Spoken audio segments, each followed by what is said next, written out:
Thank you. I'm ready. Can you hear me? Yes, we can. Thank you. Good morning, everyone. I would like to call this meeting to order. My name's Ann Morgan. I'm the interim chair of the Toronto Police Services Board. I would like to welcome you all to this hybrid meeting of our board. And first, I would like to acknowledge the land we are upon. We acknowledge the land we are on as we hold this meeting is the traditional territory of many nations, including the Mississaugas of the Credit, the Anishinaabe, the Chippewa, the Haudenosaunee, and the Wendat peoples, and is now home to many diverse First Nations, Inuit, Métis peoples. The board also acknowledges that Toronto is covered by Treaty 13, signed with the Mississaugas of the Credit, and the Williams Treaty, signed with multiple Mississaugas and Chippewa bands. At this point, I would like to ask, are there any declarations under the Municipal Conflict of Interest Act? A point of order, Chair Morgan. It's Chris Langenfeld here. There is no quorum here. There are no other members of the board here besides yourself. So this meeting cannot continue. We'll have to stand down for 15 minutes, I guess. Mr. Langenfeld, let me just check. As you know, I'm appearing virtually, so we do have quorum. We have 3 members that are in the board meeting in person. Yes, and I'm also here virtually. All right, thank you.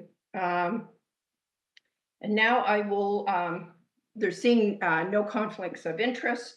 I will now turn the meeting over to the board's acting executive director, who's Danielle Dowdy, who will go over the meeting's logistics. Thank you to everyone who's joined us in person, as well as those who have called into this meeting.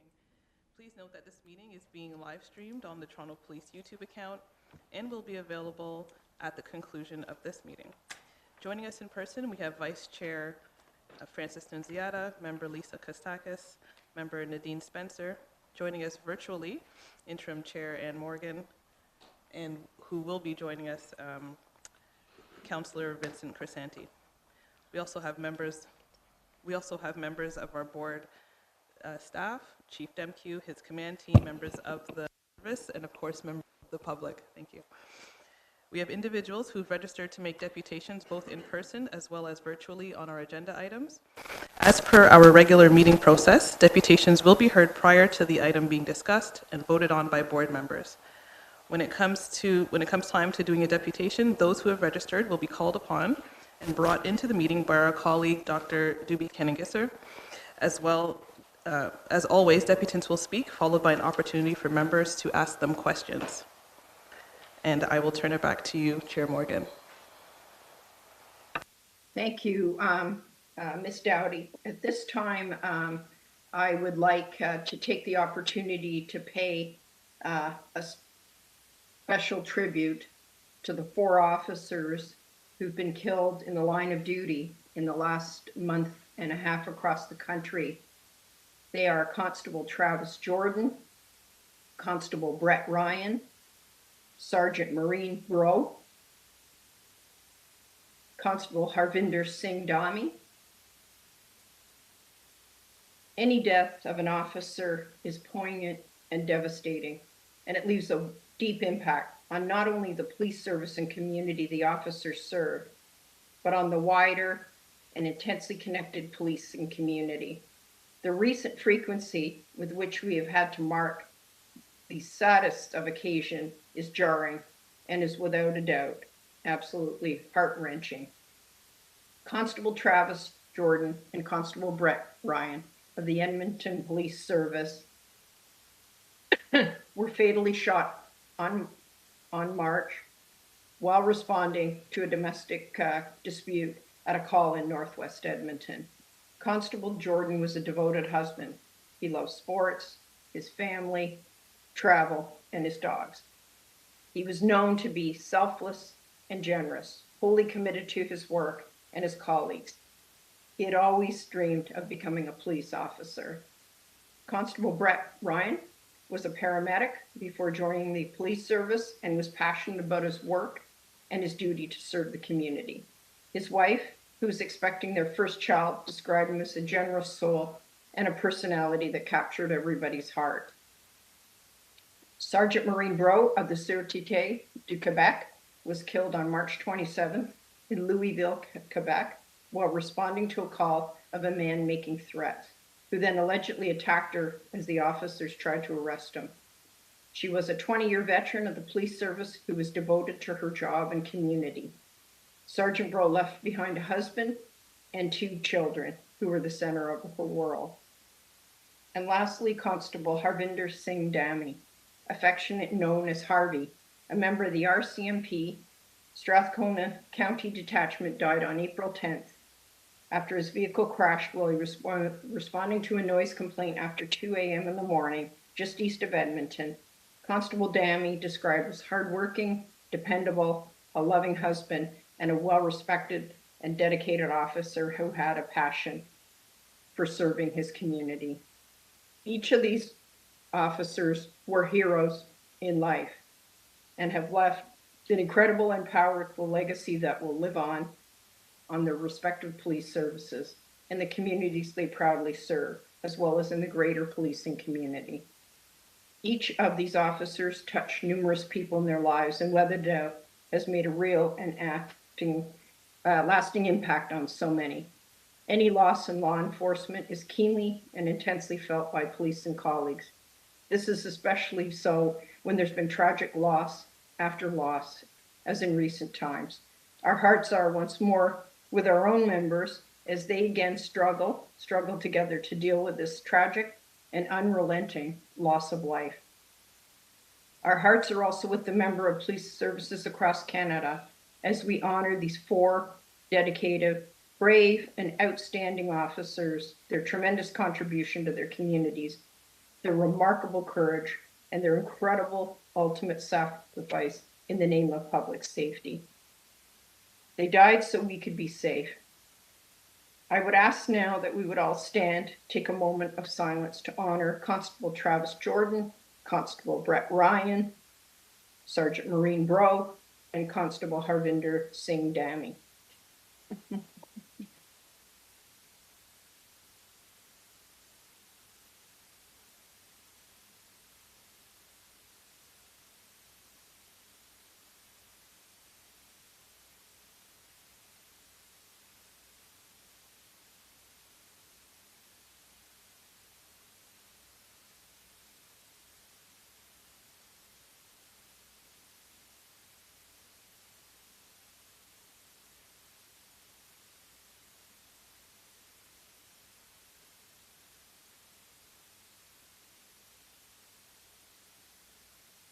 Thank you.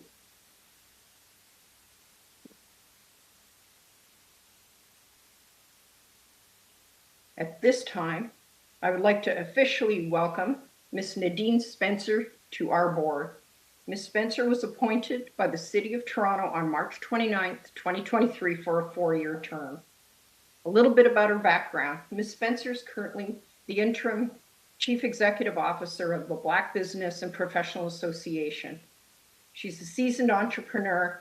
Ms. Spencer has founded multiple businesses, including Brand EQ Group Incorporated, a social change marketing, communications, and PR agency.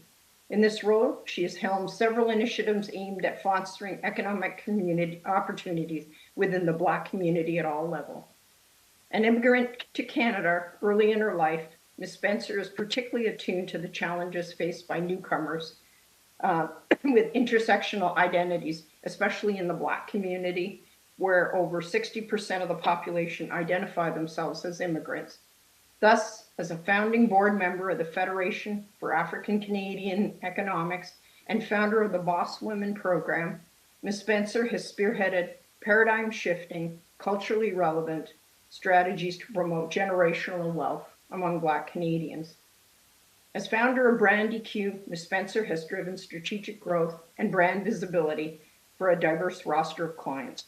She's established herself as a leading industry expert, cultivating market competitiveness for an expansive array of organizations. She's always centered equity and inclusion in her work, logging an extensive track record in community engagement strategies and tackling racial bias through her Brand EQ Black, the agency's cultural sensitivity arm. Ms. Spencer has utilized her vast background to serve on numerous corporate and not-for-profit boards.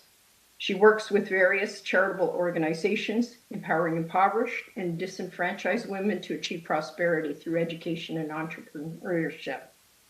On April 5th, 2023, I conducted the official and legally binding swearing-in ceremony for Ms. Spencer. Now we are going to recreate that as a public ceremony. I will now turn the meeting over to Diana Kim, Board Administrator and Paralegal, to conduct the swearing in. And congratulations, Ms. Spencer.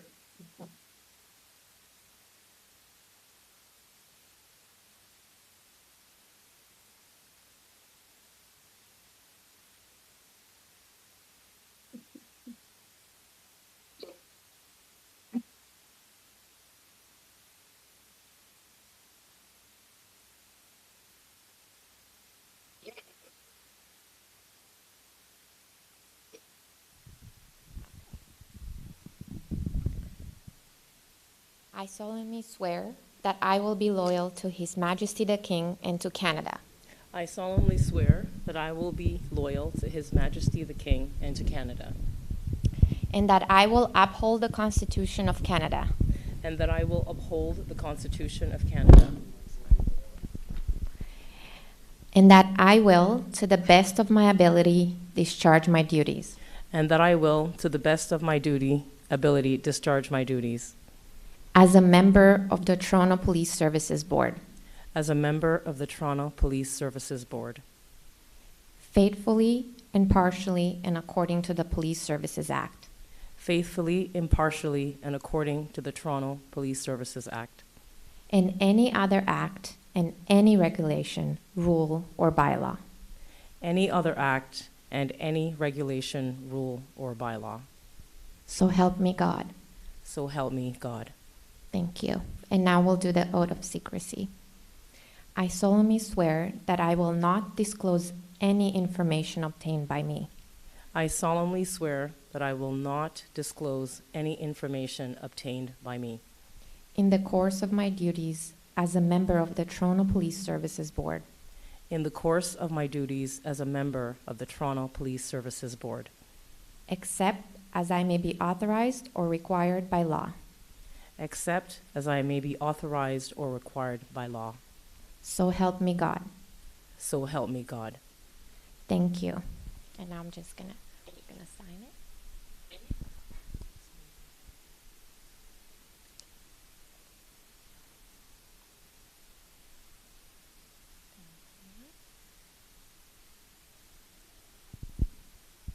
Welcome to the board. Thank you.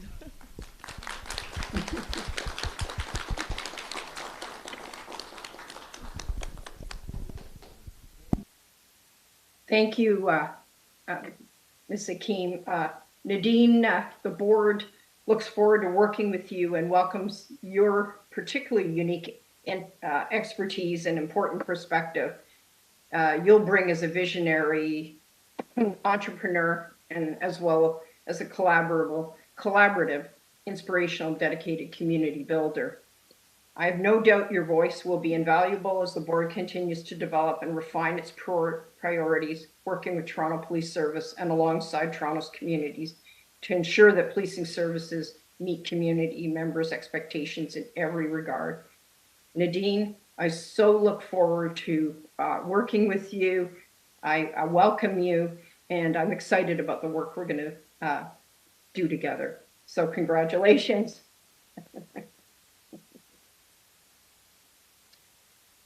Our next order of business, as this is our first regular board meeting since the board announced the appointment of our two newest deputy chiefs of police, I would like to take the opportunity to formally introduce and congratulate both of them. Appointed effective March 27th, Deputy Chief Lauren Pogue has been assigned to the Community Safety Command, and Deputy Chief Rob Johnson has been assigned to the Specialized Operations Command. The search process was comprehensive and robust. Importantly, the posting emphasized that the successful candidates must be community-focused, with the ability to work collaboratively with the members of a service, board, various communities, and that they could build relationships based on transparency and trust with the many communities that make up the multicultural mosaic of the City of Toronto. The search process involved 2 stages of interviews and psychometric and intercultural development inventory assessments to provide insight into the leadership, capabilities, and cultural competencies of the finalists. As part of the search, the board also established a search advisory committee, which included well-respected community members, Audrey Campbell, Vince Hawks, and Helen Kennedy. The search advisory committee was engaged at all stages of the search process and provided advice to the board on its ultimate selection for the appointment of these 2 deputy chiefs. I would like to commend all of those who applied. Thank you for putting forward your name and demonstrating your incredible commitment to helping to lead our organization. The candidates brought with them a host of important traits: tremendous organizational expertise and experience, a keen strategic vision, and a genuine passion for policing in partnership with our communities. This was in no way an easy decision. And now I'd like to share a little bit more about our 2 newest deputy chiefs, starting with Deputy Chief Pogue. Deputy Chief Pogue is a 34-year veteran of the Toronto Police Service. As Deputy Chief of Community Safety Command, a role she previously performed in an acting capacity, she oversees 12 districts consisting of 16 divisions, as well as the field services which includes the Toronto Police Operations Centers, Community Services, Traffic Services, Parking Enforcement at the Public Safety Response Team, and the Community Partnerships and Engagement Unit. The command provides proactive and reactive public safety services in partnership with key stakeholders and the many diverse communities of Toronto. Deputy Pogue is recognized as an astute and collaborative police leader with an extraordinary specialized operations background. Acting Staff Superintendent Johnson is a 33-year veteran of the Toronto Police Service and most recently held the position of Staff Superintendent in charge of the Services Strategic Management Unit, which leads major police reform initiatives, including the board's 81 police reform directions to address systemic racism, the missing and missed report recommendations, and the implementation of the Auditor General's recommendations. In this role, he also works with the City of Toronto Community Crisis Service to lead non-police-led response to persons in crisis. Deputy Chief Johnson is an innovative and progressive leader who has championed and led the service's significant efforts in modernizing and transforming the delivery of police services in this city. Both of these exceptional leaders have demonstrated through their work they keenly appreciate that the achieving community safety must be premised on a true and meaningful partnership with diverse communities. The board looks forward to working with both Deputy Chief Lauren Pogue and Deputy Chief Rob Johnson as part of the service's outstanding command team. And it gives me great joy to both congratulate both Deputy Johnson and Pogue and welcome. And now I turn it over to Chief Demkiw for some further comments. Thank you. Chair, thank you for that. Thank you, and good morning, everyone. I'd like to take this opportunity to express just how proud I am of the board's decision with the introduction of our two new command members who have been officially appointed to the positions of Deputy Chief of Command, Community Safety Command, and Deputy Chief of Specialized Operations Command. The board's hiring process during this competition stressed the importance of successful candidates being inclusive and inspiring leaders who are, and let me quote, forward-thinking and outward-looking, able to anticipate the changing needs of Toronto's communities while seeking continuous improvement in order to achieve better outcomes for the service and the communities it serves, end quote. I am incredibly proud to be here today for the introduction to the public of Deputy Chief Lauren Pogue and Deputy Chief Rob Johnson, who will be in charge of Community Safety Command and Specialized Operations Command, respectively. There was a strong candidacy of senior officers who were considered by the board in this extremely strident process, which is yet another example of the service's record of producing excellence in our police leaders. Deputy Pogue and Deputy Johnson have both enjoyed lengthy, incredibly successful careers with the service and will continue to lead members both publicly and professionally with the utmost respect and decorum. And on a personal note, I can tell you in the short time since the appointment, the deputies have 100% committed to their new roles and their focus on the priorities of this service. And I'm incredibly honored and privileged to sit here today and call them members of the command team. Thank you, Chair.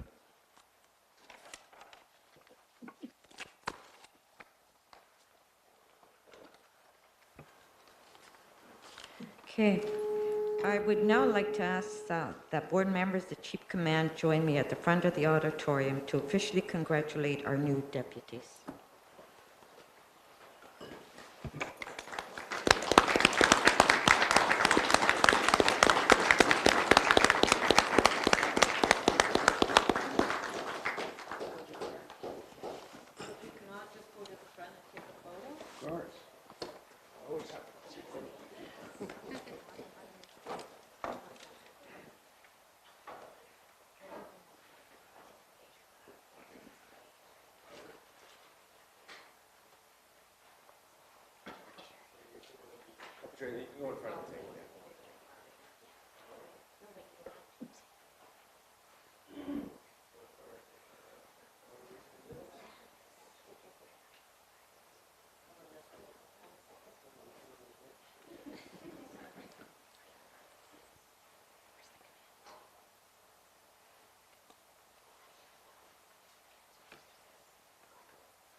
Just before we continue and pass it back to the chair, I just want to advise the public and the members is that Councillor Crisanti will not be attending this meeting. He has a family crisis, and so I just wanted to put that in the minutes as well. So now we can pass it back to Anne. Thank you, Councillor Nunziata. And again, congratulations to both deputies.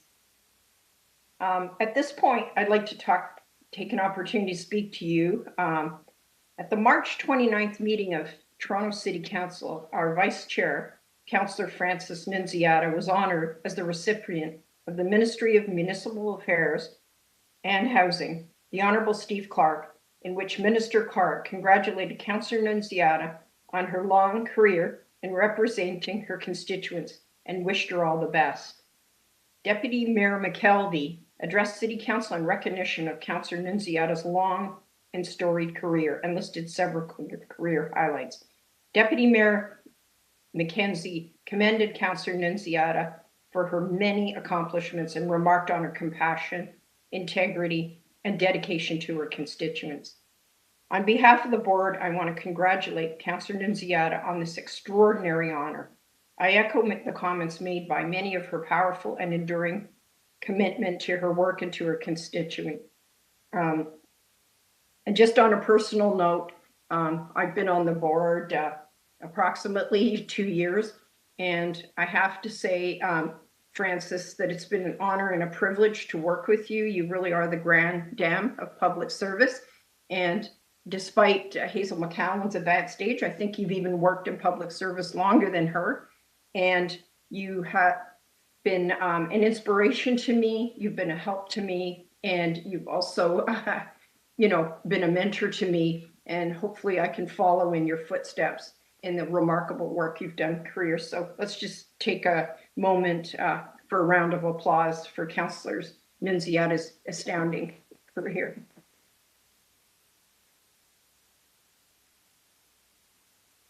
Thank you so much. And now I'd like to turn the meeting over to Vice Chair Nunziata to preside over the rest of the meeting. As I'm out of the country, I want to make sure that we have continuity of this particular meeting in the event that there's any technical issues. So at this point, I turn it over to Vice Chair Nunziata. Thank you, Chair. And thank you for the comments. The videos, there came back on. Yeah, I can't believe it's 36 years. Wow, okay? So before we go through the consent agenda, if I can turn it over to the Chief to make his monthly update. Thank you, Vice Chair. Good morning again, everyone. I'd like to start off by highlighting two significant events held by the province, which I and Board Member Kostakis had the opportunity to take part in this past week. On Tuesday, at our Toronto Police College, an announcement was hosted by the Premier, the Solicitor General, and the local member of Provincial Parliament, Hogarth, where it was announced that students will no longer be required to pay tuition for basic constable training at the Ontario Police College. Also included in the announcement was a significant increase to class sizes for training at OPC, and that the requirement for post-secondary education would no longer be a prerequisite to apply. Much has been reported about the change in the educational requirements. To be clear, we support this announcement as it removes barriers to entry. We as a service continue to focus on finding the best candidates with life experience, which can include education. However, we recognize that many candidates have a demonstrated commitment to public service and make excellent candidates, notwithstanding post-secondary school experience. Additionally, we are committed to the continued development and education of our members throughout their career. By way of example of our focus on life experience, I'll just highlight a couple statistics. 40% of newly hired candidates are between the ages of 25 and 30, and the average age of candidates being accepted into the Toronto Police is 29 years of age. And 70% enter service in the Toronto Police with post-secondary education. So I did want to make that clear, given recent public reporting around that announcement. But this is about removing barriers to entry into a life of public service, and we welcome that. This announcement will have a significant impact on our ability to hire as we work towards increasing our capacity to meet the ever-growing demands of our great city. Additionally, yesterday, I attended 42 Division, where the province, again with Police Service Board member Kostakis, where the province announced a significant investment towards bail compliance. This investment will be put towards new technology, supporting prosecutors with complex bail hearings, and boosting the repeat offender parole enforcement unit.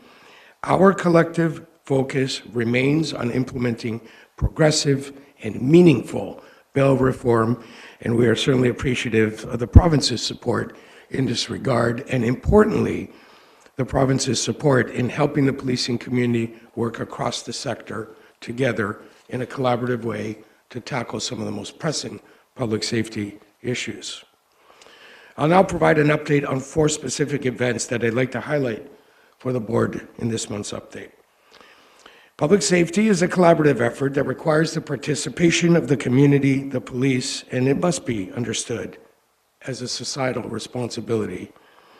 A recent arrest and firearm recovery is an example of how this collaboration led to a high-risk vehicle stop and subsequent investigation that resulted in the arrest of 3 individuals and the recovery of a loaded firearm. Durham Regional Police Service contacted the Toronto Police to report the occupants of an identified vehicle, were armed with firearms.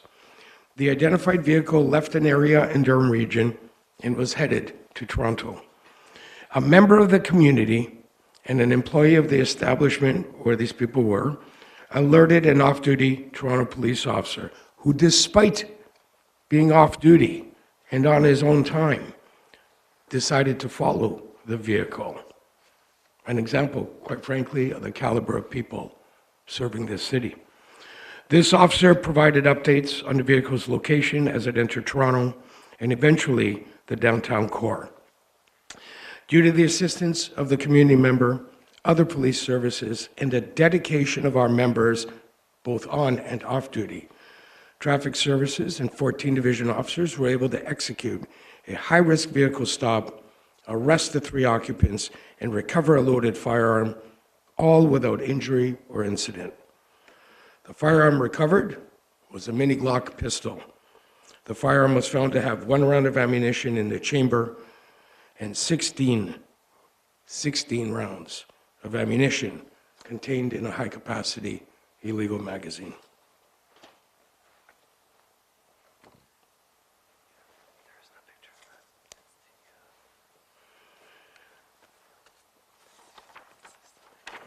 In June 2017, as we know, new screening protocols for anyone attending Toronto Police Headquarters were introduced. The current screening process provides any person attending headquarters with an opportunity to surrender any items of concern, knowing that those items would not be returned to them. And these items are deposited in a secure lockbox prior to being screened. Or, of course, people can choose not to be searched and exit the building. We're just waiting for it. There we go. Thank you.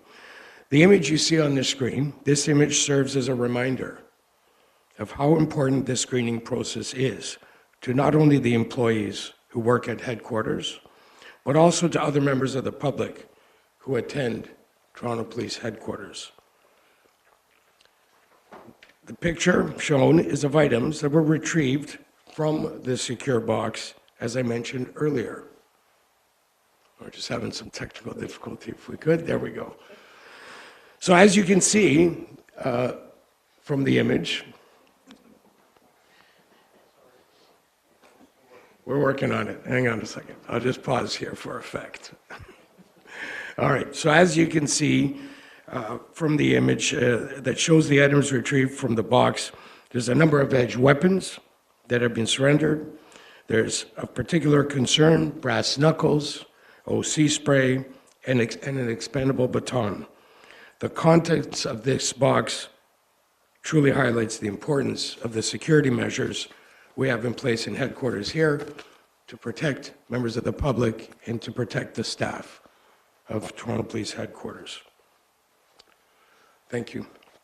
The next update I'd like to offer is around TTC.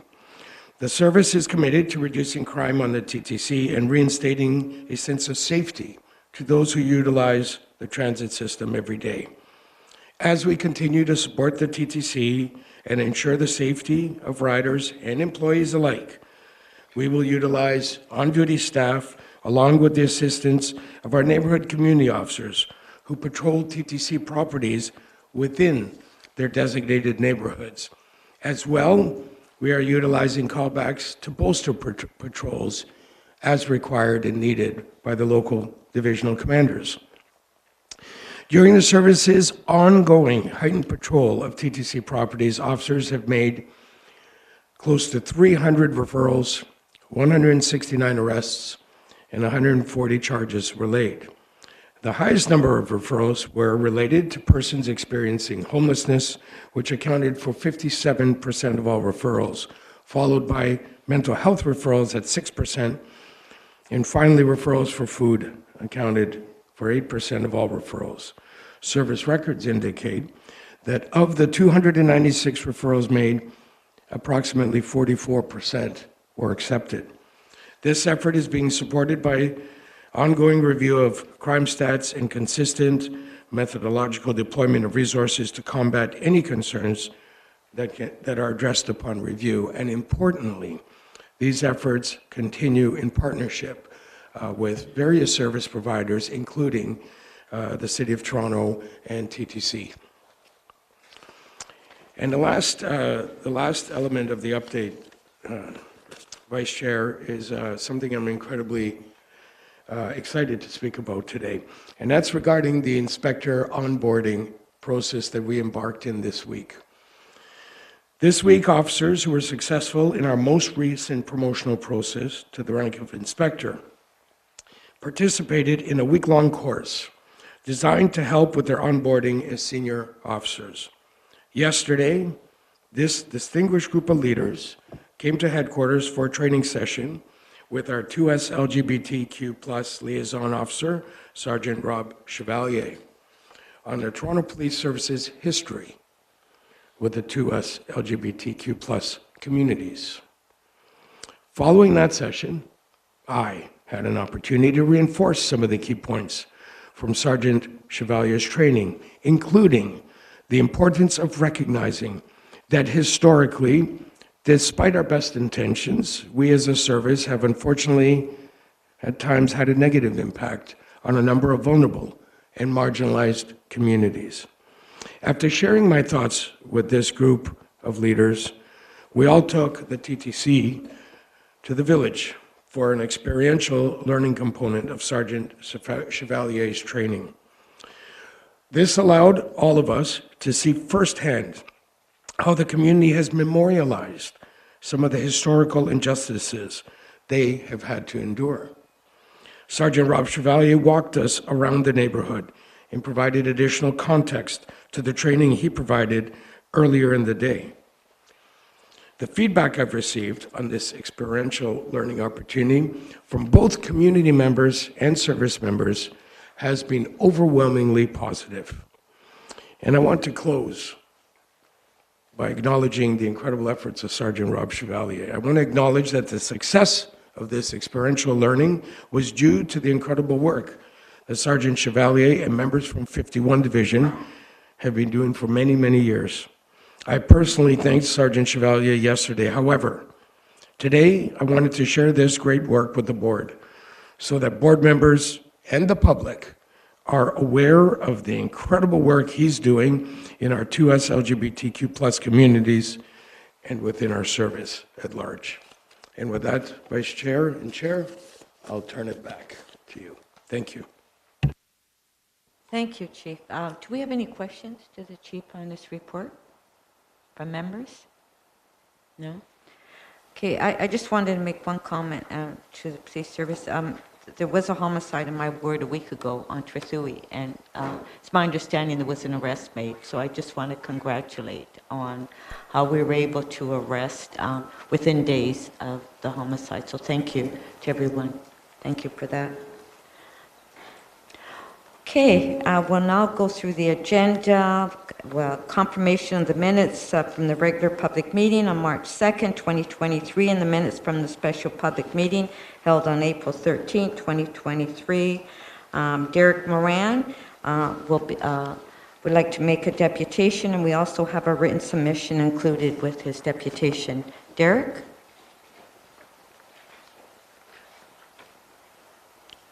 You have 5 minutes, Derek.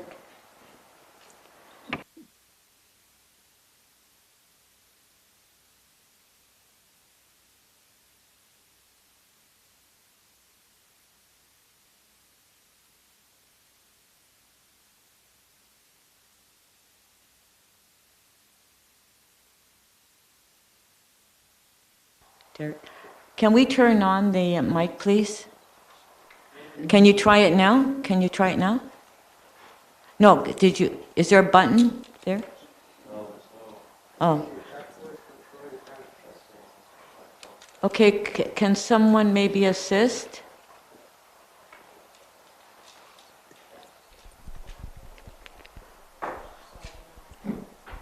We're going to kick it old school.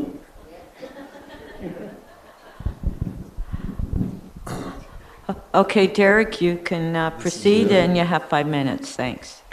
Okay, so I didn't expect to do this again, so I have an objection. I don't know if Chief Demkiw realizes this, but while he was speaking, someone was impartial enough to put up on the screen the exact section from the City of Toronto's council procedures that says, Vice Chair Nunziata, that you're not able to chair this meeting, yet for the second month in a row, somehow you're able to illegally chair the meeting again. I don't know what to make of this, but the second objection I didn't expect to say was that if the newest board member checks Section 27 of the Police Services Act, she just took an oath to uphold, she'll find that I think it's Section 27.9 that says there's supposed to be 7 members. There shall be 7 members of this board. And this time around, there's only 6 because the Lieutenant Governor has not gotten around to appointing Ainsworth Morgan's replacement yet. And in lieu of that, the Solicitor General, Michael Kersner, has the ability to appoint someone temporarily until the Lieutenant Governor gets around to doing that. So once again, this is the 7th illegal Toronto Police Services Board meeting that's being held in a row. So I have another objection to make regarding there's a glaring omission from the minutes from the last regular police board meeting. And I just want to first say that in Alavizos versus Narula 2003, the Manitoba Court of Appeal said, it is clear therefore that silence and half-truths can amount to a fraudulent misrepresentation. In addition to silence and half-truths that mislead or imply something other than the truth, active concealment of a defect that would otherwise be patent is treated as fraudulent. So I emailed the board administrator, Diana, about this twice, and she never bothered to get back to me. The omission from the minutes is the failed motion by yourself, Vice Chair Nunziata, that you tried to pull last month regarding Councillor Chang. So since it's not in the minutes, I want to put it on the record that at 1 hour, 51 minutes, and 14 seconds at this board's last regular meeting, Vice Chair Nunziata says, can I have it this time? Could I have a motion, Lisa? Would you move this motion on my behalf that when members of the board are asking questions, they're given a time limit of 5 minutes like everyone else, okay? Okay, moved by Lisa, seconded by Councillor Crisanti, all in favor. Now at this point, the video may show that Councillor Crisanti already had his arm placed like this on the table, but he does not put his hand up to second the motion as Vice Chair Nunziata, I'm sorry, but falsely misrepresented. If anything, after the Vice Chair has just gone ahead and seconded the motion for him, and with Councillor Chang looking at him in disbelief, Councillor Crisanti opens his hand as if to express, like, what gives? What's going on here? Councillor Chang, why are we moving this right now? This seems, Vice Chair interrupts. Well, I think that the rules should apply not only to deputants, but to us as well. Councillor Chang, I think that we are dealing with very complex issues, and to have such a short period of time, if you look at even just the new changes that we just talked about, it's so broad and wide. Vice Chair interrupts again. No, I understand. Councillor Chang, I don't think 5 minutes. Vice Chair interrupts again. Well, Councillor Chang, at council, you have 5 minutes to ask questions and 5 minutes to speak. Councillor Chang, yes.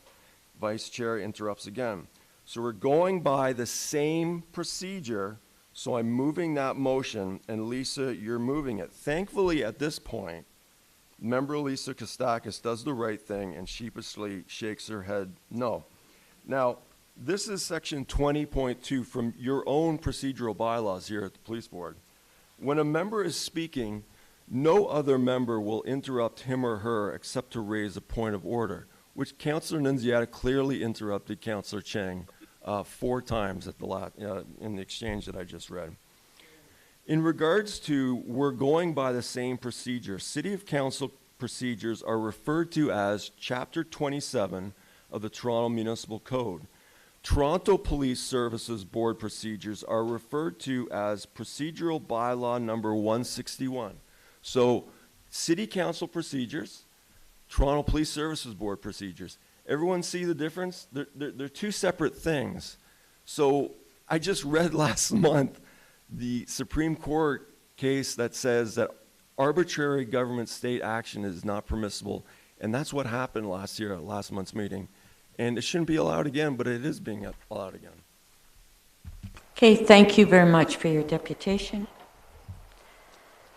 Okay, before we go through the agenda, I just want to make it perfectly clear at the last board meeting, there was no motion that was presented. I asked if there was an interest, and the members was not interested. So what goes in the minutes when there's an actual motion moved and seconded, and that's part of the minutes.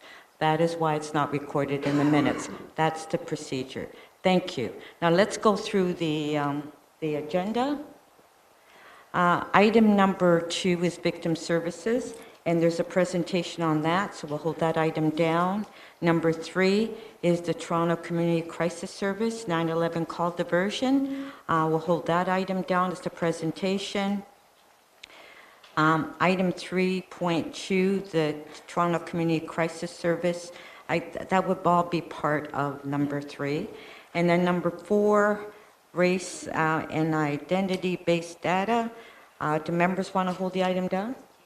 Is there a presentation? Oh, okay, sorry, there's a presentation on that as well. And that's 4.2 as well. Item number 5, which is the Toronto Police Services Board nominee to the Ontario Association of Police Services Board of Directors. Do members want to hold the item down, or are there any questions on that item? No? Can I have a motion to approve? Moved by Lisa, second by Nadine. All in favor, carried. On number 6, contract award to POI Business Interiors and LP for the supply, delivery, installation of system furniture. We do have a written submission from John Sewell, and we do have a deputation on that item. We'll hold that item down. Number 7 is contract award to Niche Technology. We have a deputation on that item, and there is also a written submission included, and also a deputation from Warren Loomis.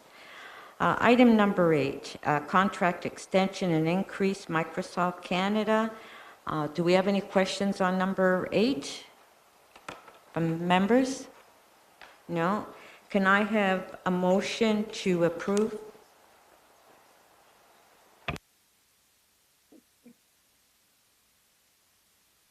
Sorry, I believe we have a motion for number 8. So if we could just hold it, and then we'll, thank you. Hold the item number 8 because there is a motion, so we'll hold that item down. Okay? Item number 9, which is contract extension and increase on Pacific Safety Products.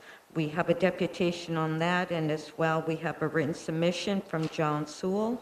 So we'll hold that item down. Item number 10, which is special constable appointments or reappointments. Members, are there any questions on the item? Any member? Can I have a motion to approve?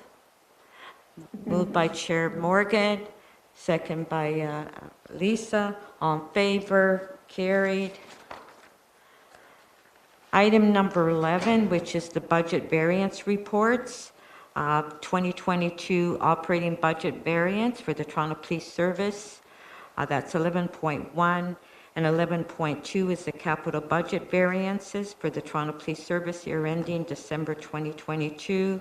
11.3, which is the 2022 operating budget variance report.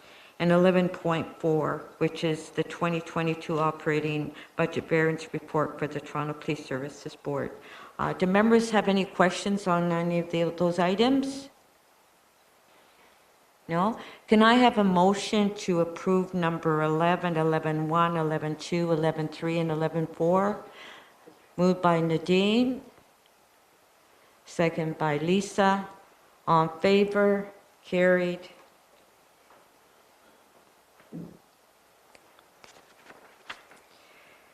Okay, and then we'll go to number 12, which is the semi-annual report for the Toronto Police Services Board Special Fund, unaudited statement. Can I have a motion to receive the item, or are there any questions on the item? Motion to receive, moved by Lisa, second by Chair Morgan. All in favor? Carried. Number 13 is consulting expenditure reports, and we do have a written submission from Derek Moran as well. That's on number 13, and we also have 13.1, which is the annual report from the Toronto Police Services Board, and 13.2, which is the annual report for 2022 Toronto Police Services consulting expenditures. And so that item is being held down for a deputation. Item number 14, annual report for 2022 activities and expenditures of community groups. Can I have a motion to receive the item? Moved by Lisa, second by Nadine. All in favor? Carried. Item 15, which is the annual report of write-off uncollectible accounts receivable balances. Can I have a motion, or are there any questions on the item? Can I have a motion to move receipt? Moved by Chair Morgan, second by Lisa. On favor? Carried. Item number 16, response to the jury recommendations from the coroner inquest. Do we have any questions on that item? Any members? Can I have a motion to receive? Moved by Lisa, second by Nadine. On favor? Carried.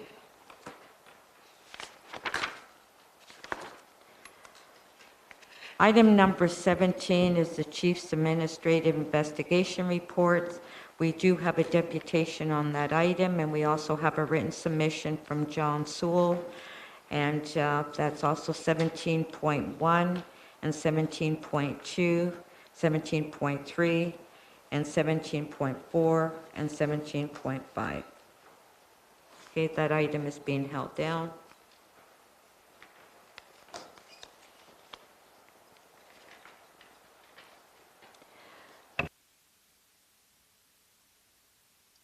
Yeah.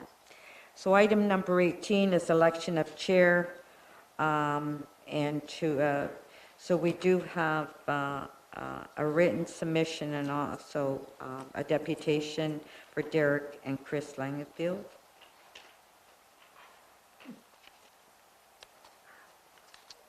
Okay. Yeah. Yeah.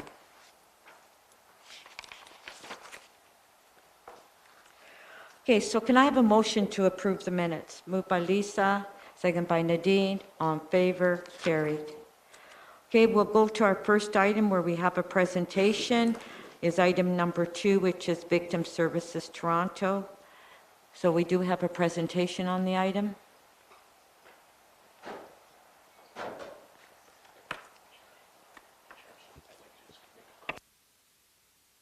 I believe the chief wants to make a few comments before the presentation. Chief?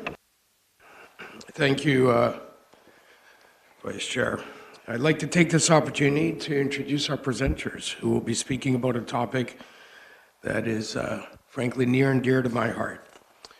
Victim Services Toronto has evolved into the gold standard for assisting not only individual victims of crime and sudden tragedies that unfortunately take place in our city, but this support often extends to entire communities.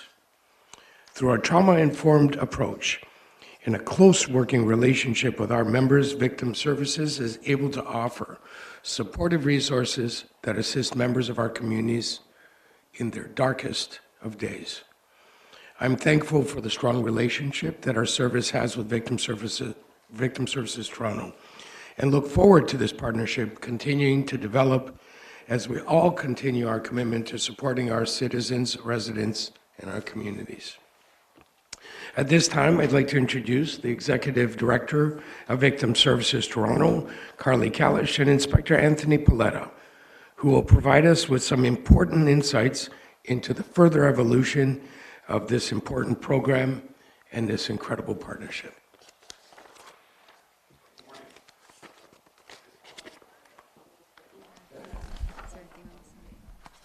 Before you start, and I'm sorry to interrupt, but Chris Langfield, it's my understanding that you're putting items on the screen, which is disrupting our board meeting. So I'm going to ask you if you can please refrain from doing that. And if you continue to do that, we would have to take you off the meeting. We'd have to take you off, and you won't be able to speak on any of the items. So please respect the meeting, and we don't want you disrupting any part of our meeting today. Thank you. Okay, if you want to continue. Good morning and thank you. Thank you to Interim Chair Morgan, Chief Demkiw, Command, members of the board. I think you need to speak to the mic because we can't really hear you. Is this any better? There we go. So once again, good morning to everyone, those in attendance today, both in person and virtually. My name is Anthony Paoletta. I'm an inspector and the unit commander at 22 Division. I'm very pleased to be here this morning and to be here with Carly Kalish, the Executive Director of Victim Services Toronto. We are grateful for the opportunity to provide a presentation on the Exit Route program, an initiative currently underway across several designated police service units that essentially provides assistance and support to survivors of crime, primarily through direct referrals made by police officers to the embedded victim services staff working in those designated units. We have prepared a brief presentation, and we also have a very powerful testimonial video that we will show following the presentation. We will be more than happy to answer any questions following the video. At this point in time, I'm very happy, and it is my pleasure to turn over the presentation to Carly. Thank you. Can you hear me? Yeah. Very quickly, I just wanted to explain what Victim Services does every day. So we're a charity nonprofit, and we're housed in police headquarters, but we're completely separate. And we help people in the immediate aftermath of crime and sudden tragedy. We physically go to the scene of the crime. We hold the hands of survivors. We help people rebuild their lives. We've been operating for over 30 years.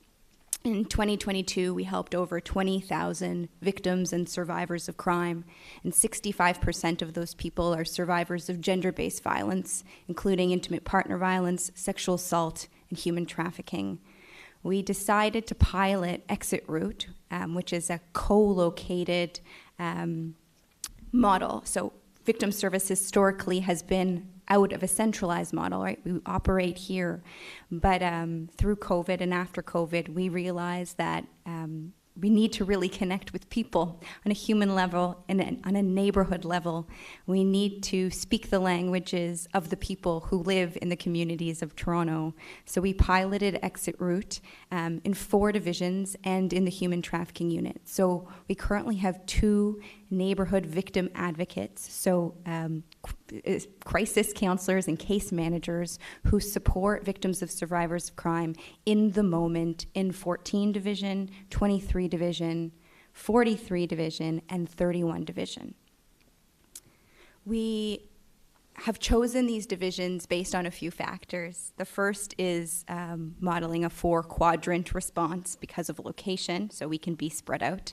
Also because of human trafficking and intimate partner violence statistics and where those incidents occur. And also in terms of population density and simply practical considerations such as space. I want to talk quickly about the impact of the program. So we conducted a thorough external evaluation. So we gave the opportunity to someone who had no connection to victim services and no connection to Exit Route, the opportunity to perform a completely unbiased process where they interviewed stakeholders, so community partners, law enforcement officers, neighborhood victim advocates, our staff, and also clients.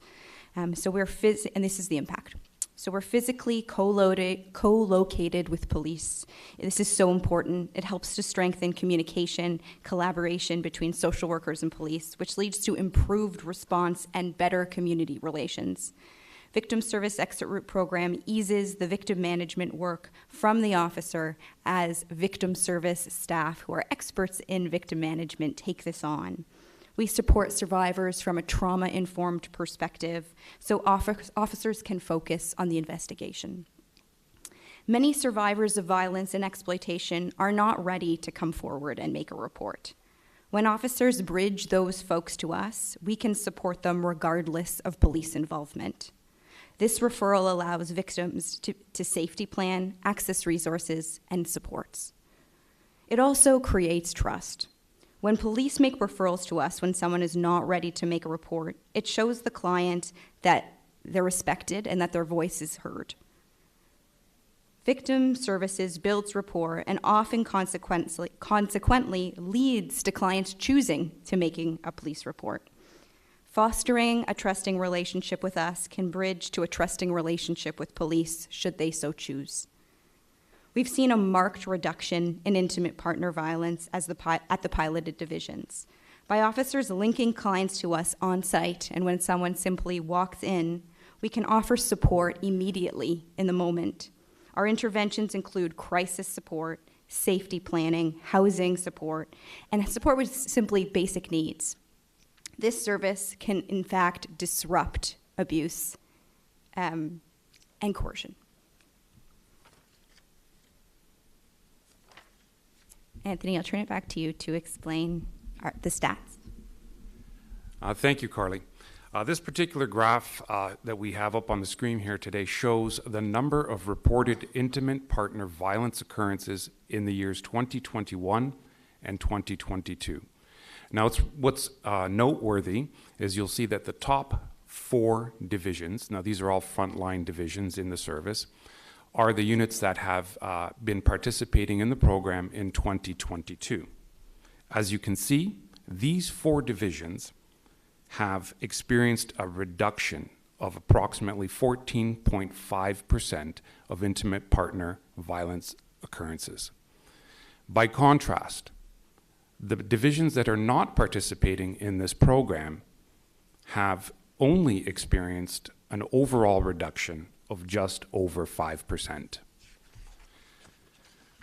While we recognize there are a number of variables that may have contributed to this reduction of intimate partner violence occurrences, I think it's really important to acknowledge and recognize the collaborative efforts between the TPS, victim services, and all of the partner agencies that are participating in this program.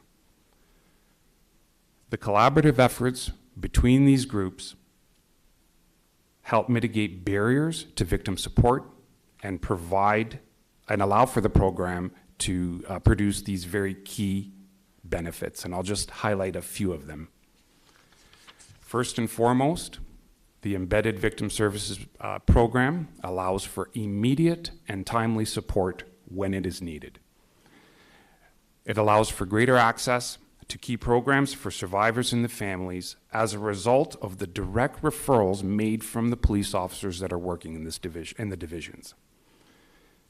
Additionally, it supports the promotion of crime prevention through awareness, information, counseling services, and enhanced victim management by the experts. It increases the likelihood of participation in the judicial process, and this is simply because of increased trust.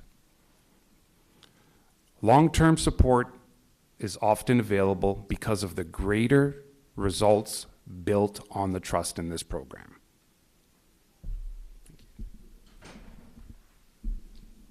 A really important thing that our staff reported to us is exit route. The program has facilitated much more in-person engagement than we ever had, especially because of COVID.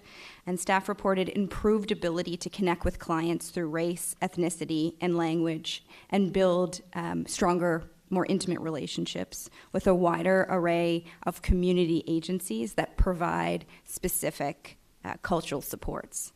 Clients reported, the same. They appreciated that our staff, we're about 44 full-time staff. We have 35 internal languages on our staff team. They appreciated that, and then can also bridge to law enforcement. Our goal is to expand this program in the next year, and hopefully quite soon. We hope to be in 51 Division, and from there we hope to be in 22 Division. Do you want to talk a little bit why those two? Yes, thank you again, Carly. So certainly the data that we reviewed provides our service with an evidence-based approach to understand that this program is working. While it is extremely evident to all the members of our service that a localized model like this will be beneficial across the service, I believe there's opportunities immediately to expand into 51 Division. And very briefly, I'll kind of go over why we think that.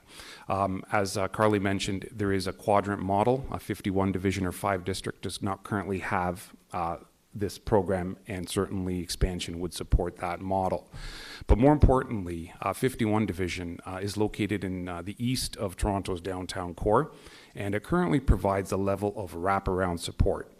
They utilize what we refer to as a hub model with a co-located Crown Attorney that is working directly in that division. This Crown Attorney also facilitates the Criminal Justice Center with the focus and goal of improving outcomes for offenders, victims and the communities by holding the individuals accountable while connecting them to services that reduce risk of repeat victimization and recidivism. Central to this model is obviously that central community-centric service and support that is focused on doing exactly that, reducing victimization. Program expansion to 51 Division would enhance the current model for wraparound support, and Victim Services Toronto would add survivor support and advocacy to this model. And of course, as unit commander of 22 Division, I will take this opportunity to say that we've looked at the data, and in the graph that I showed you earlier, 23 Division, which is within the West District, has experienced a 16% reduction in intimate partner violence occurrences, while 22 Division has only experienced 0.5% reduction. So I truly believe the program following 51 Division, if we could expand to 22, would be extremely beneficial. But we're not going to stop there. In 3 years, our goal is to be in every specialized unit and in every division of Toronto Police. Here's a breakdown of our current budget and what it would cost to be in every division and in every specialized unit. We're asking the board and everyone here to help advocate to funders to be able to expand this program so that we can have this impact across the city. And again, we have lofty goals. It's wonderful if we are, in every division and in every specialized unit, but we need to work 24 hours a day. Our crisis team is centralized, works 24 hours a day, but we really divisionally want to be working 24 hours a day to mirror the shifts of police officers, so that should somebody need a report, to speak to someone or make a report in the moment, that they have the support of victim services. It should be the same whether you go at 2 p.m. or if you go at 2 a.m. We're going to just show a brief video so you hear from the people who are on the front lines, the staff of victim services who work in the divisions, and some officers on the ground in the divisions who have experienced what Exit Route is doing. And you'll also get the chance to hear from 2 survivors about the impact our program is making.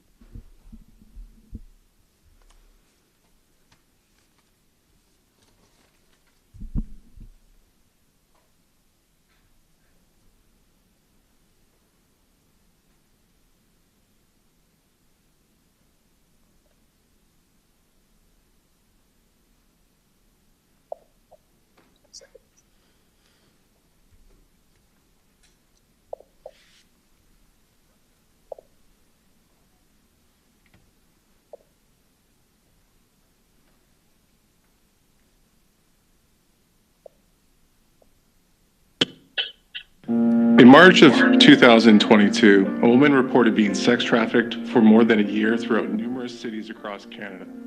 The trafficker used coercion, deception, and physical violence. The ensuing multi-jurisdictional investigation culminated in the trafficker's arrest. The offenses had a profound impact on the victim, physically, psychologically, and financially. She faced a long road to recovery. Over the course of the past year, the members of Victim Services have worked extensively with the Human Trafficking Unit, assisting the victim through trauma therapy, addiction counseling referrals, and other support mechanisms. A large reason for the victim's continued engagement with both the investigative and prosecution teams was due to the strong trust and rapport that Victim Services Toronto built with her. As a result of these combined efforts, the accused remains in custody, awaiting trial, having no access to other potential victims. Furthermore, it has given the victim the courage to participate in the court process and, more importantly, furnished her with the opportunity at a fresh start in life. Anita, a newcomer to Canada and a sexual and domestic violence survivor. Police officers attended my office at the division with Anita. We immediately arranged hotel, a safe accommodation for her. She told me she has no family or friends, and at this time, I'm her only support, and she wanted to go back home. We supported in getting new passport photos for emergency travel. We purchased luggage and ensured we supported her to safely get back home. In December, I became involved in a serious intimate partner violence investigation. Numerous charges were laid against the accused, including the offense of attempt murder. The trauma suffered by the victim, both physical and emotional, was substantial. The victim faced numerous challenges in relation to housing, transportation, and the lack of a cell phone, hers having been destroyed by the accused. As soon as she finished speaking with me, the embedded neighborhood victim advocates were immediately brought in to assist the victim. In the ensuing days, the victim attended the station on a number of occasions for additional support. I was able to meet with our embedded NVA to case conference the victim's concern and devise a safety plan for the victim that not only prevented further victimization, it gave her the courage to continue the court process. I cannot understate how important it was to speak in person with one another about how to support the victim. This is not the only incident where face-to-face discussions have been important in relaying our concerns. In my opinion, the program has been extremely successful and a necessary component to the Family Services Unit. Last week at 43 Division, I met with Candy, a domestic violence survivor. We had 2 hours to get her and her children to safety while police had the abuser in custody. We met with the client in her house, helped her pack, picked up her children from daycare, and got her on her way to safe accommodation, all within those 2 hours. The exit route program has allowed us to respond quicker than ever, and when every second counts, our proximity can be life-saving. In November, my husband was charged and arrested for assault and uterine death threats. 2 police constables from the 23rd Division removed him from our home. He had conditions to his release, mainly not having any contact with me or my daughter at all. I was truly happy he was physically gone from our life. However, I couldn't help but feel broken as a person. This feeling quickly changed when I reached out to Victim Services of Toronto. I received a call from Diana explaining her role with VST. She immediately made me feel that I was going to be okay and heal. Her words were soothing and comforting. Her kindness towards me as she worked toward completing the housing application process was profound. She genuinely cared about me.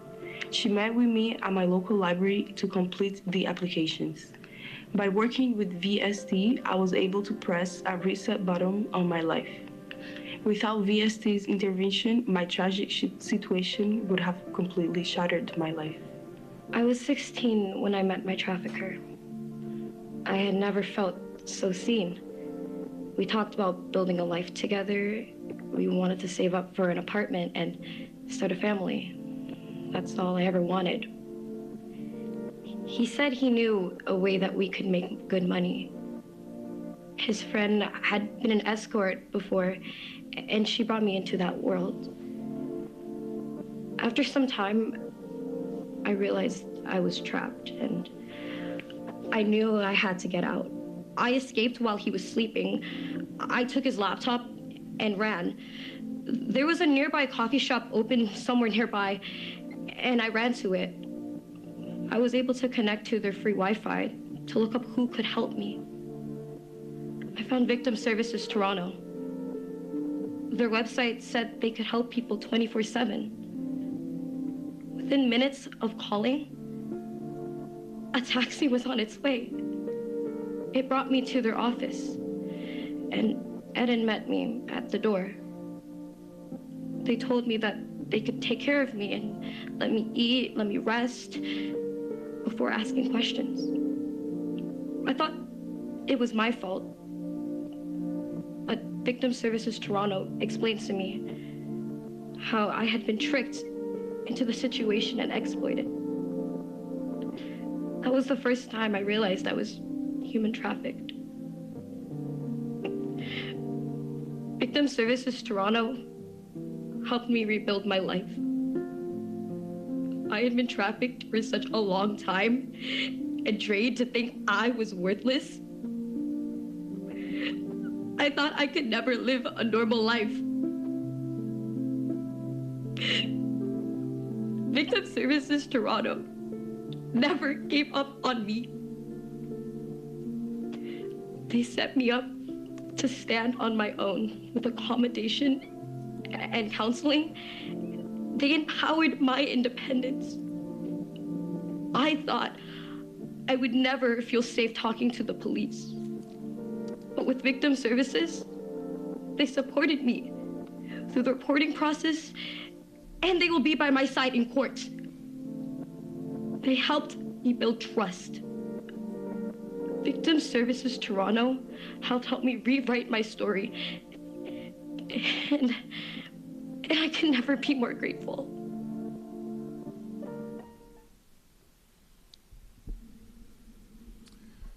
Thank you. That concludes the video, and we're more than happy to take any questions.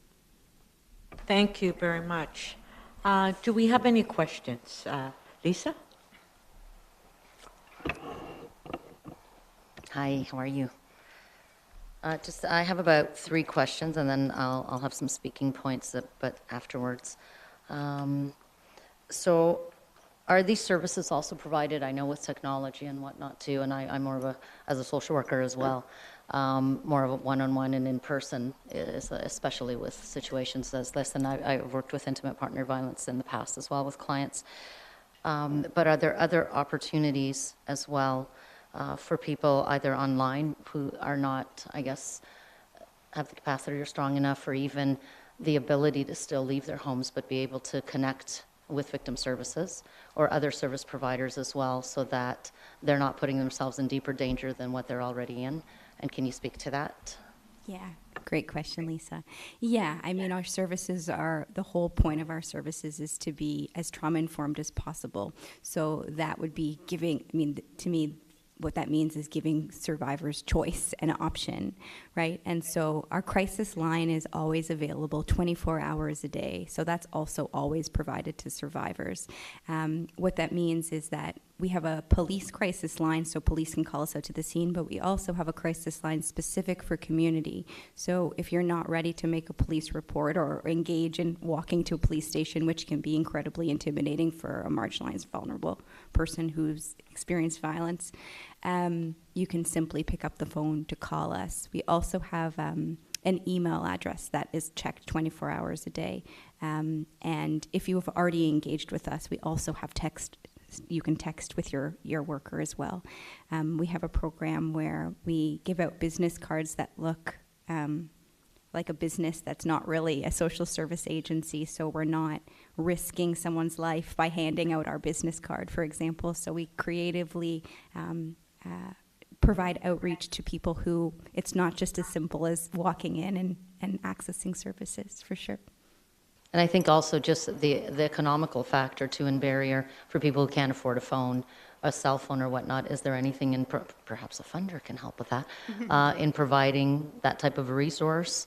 Or I guess through other partners, they would be able to make some calls and be advocated for?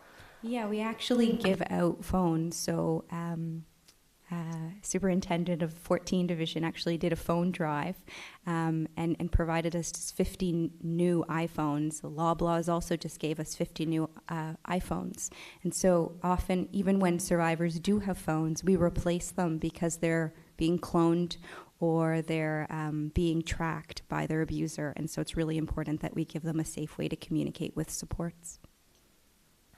And in awareness of the program, so obviously we're public today, but not everybody has access or will come on and see us too, or listen to us.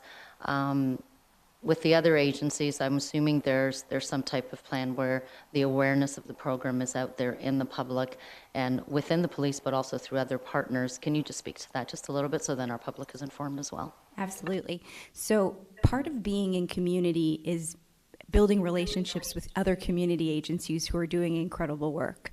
And so the NVAs, although they're, stationed in the police station, you can hear from the video that they're actually meeting people in community more than they're meeting people at the police station necessarily. And so we build relationships with community-based hubs and community-based social service providers who are very kind in offering us space, but also so we can build those relationships to have seamless referral pathways so that we can build a support system around a person, not just so they have, Carly from Victim Services, but they have Lisa from, here, and then they have someone from housing, and so that we build, as much of a support system as we can around them through community collaboration and partnerships. And I presume you're connected. I haven't been to a focus table in a long time with the focus tables, but also within the various hubs and other, even smaller grassroots organizations is where people, we have some programs that are inside actual buildings within those areas as well, which would be great for the public to know, and those partnerships, which isn't just the larger organizations. So I'm not sure if you have that plan in place where you're reaching out to even the smaller grassroots, because that's when someone will just come downstairs and then the abuser, or alleged abuser, I guess we have to say at this point, is able to track them, know where they are, but they're there for a different purpose, but they could also get that assistance and help. 100%. That's exactly why we're in community, and that's exactly who we want to build partnerships with. Yeah. Okay, thank you. Are there any further questions from members? I just have a couple questions. So on the budget, so this total amount for your budget will expand it to all divisions, right? Is that? So it would expand to every single division, but also every single specialized unit. So we'd be in missing persons, human trafficking, homicide, Indigenous policing. We would be everywhere.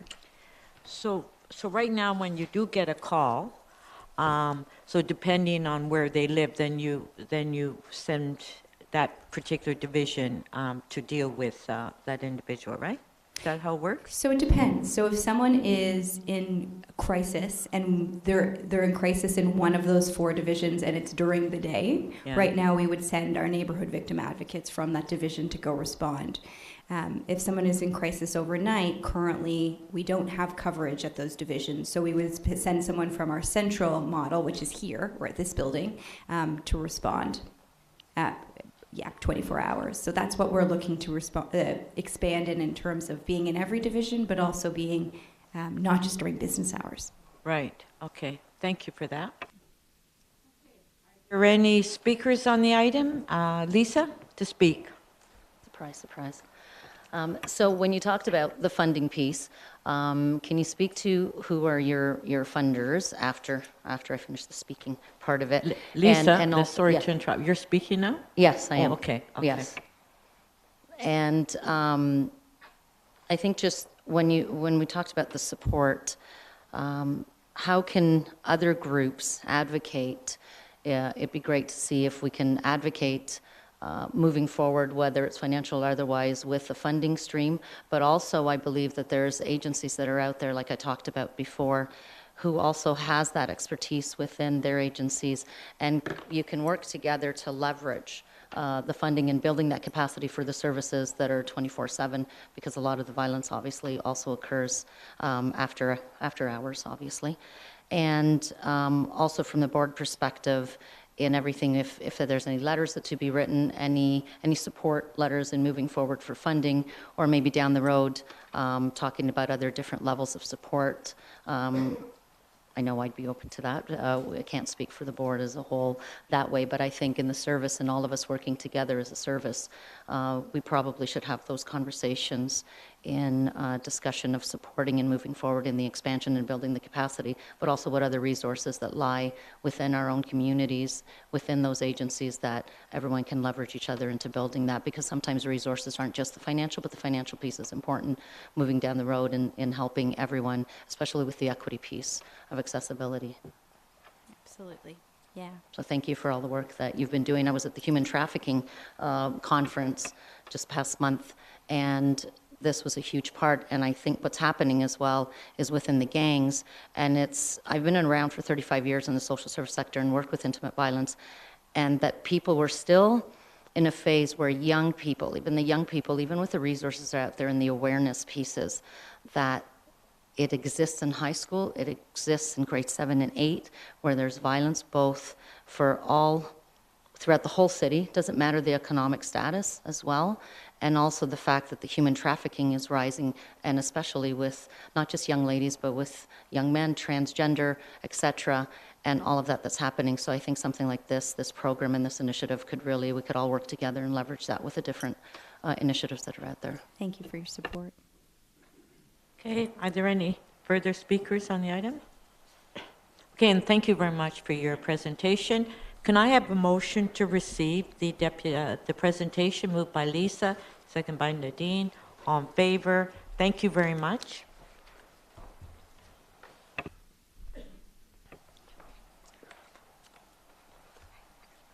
Our next item is item number 3, 911 call diversion, non-police crisis response, model presentation. And we have a deputation, and as well, we do have a written submission from Elizabeth Butterworth. So we do have a presentation, so if I can bring staff forward to do the presentation.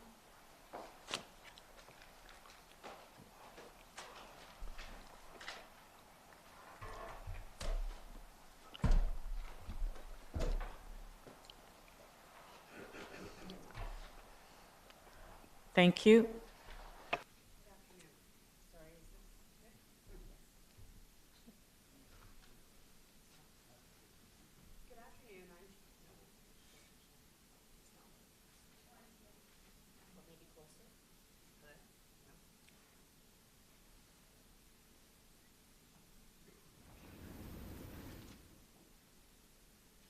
Guess we're really having technical issues today.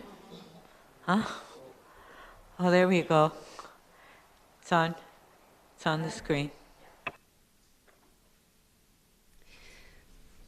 So good morning. I'm Shannon Dawson, the Acting Staff Superintendent of Field Services Community Safety Command. I'm grateful to be joined here today by our city partners, Executive Director Denise Andrea Campbell and Manager Mo Cherie. We will be providing an update on the Toronto Community Crisis Services, or otherwise known as TCCS. The TCCS is a city-led program that offers an alternative non-police model for crisis response that provides both community-based mental health support service referrals and a mobile crisis team. The program was launched on March 31st of 2022 and is a priority action of SAFE-TO, a community safety and well-being plan.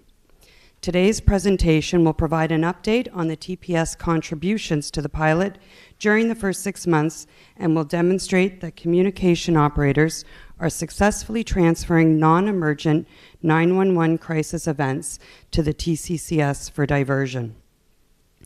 An evaluation has already been completed on this work. The Provincial System Support Program and Shikabi Makwe at the CAMH were retained by the city as a third-party evaluators. They have completed a 6-month evaluation that reports on the implementation and outcomes of the pilot. As a result, recommendations have been made, and we are working with our city partners on implementation of those recommendations. This work stems from the recommendations that have been called for alternative non-police crisis response models. These recommendations have come from the Toronto Police Services Board's 81 recommendations, the Auditor General's report, and our own mental health and addiction strategy. Our participation in this pilot demonstrates our dedication to changing the role police play in our response to crisis events. And we are really grateful and excited to be partnered with the city on this very important work. Although the TCCS is city-led, our TPS stakeholders were engaged in the development of the TCCS. Our community services created a steering committee comprised of communications operators, supervisors, and management. The steering group worked together on developing diversion criteria, policy and protocols, training, and consent scripts to be used. During the development of the TCCS, the TPS met regularly with the city's implementation team. As the pilot went live in each division, members of the city's TCCS, am I losing that there? No? Okay. Members of the TCCS implementation team, along with staff superintendents and the management of communication services, attended each division and provided presentations on the pilot project to all frontline officers. These presentations provided officers with information on the response model, criteria, process flow, and information about our anchor partners. During the first 6 months, the pilot was available originally in 51 Division in March, then expanded to 42 and 43 Division in April, and in July was expanded to 14, 23, and 31 Division. 41 and 52 Division were added to the pilot in November, and more recently in March, 12 Division was added. As a result, the TCCS is now available in 9 of our 16 divisions, and we have coverage in 56% of the city, which is really exciting.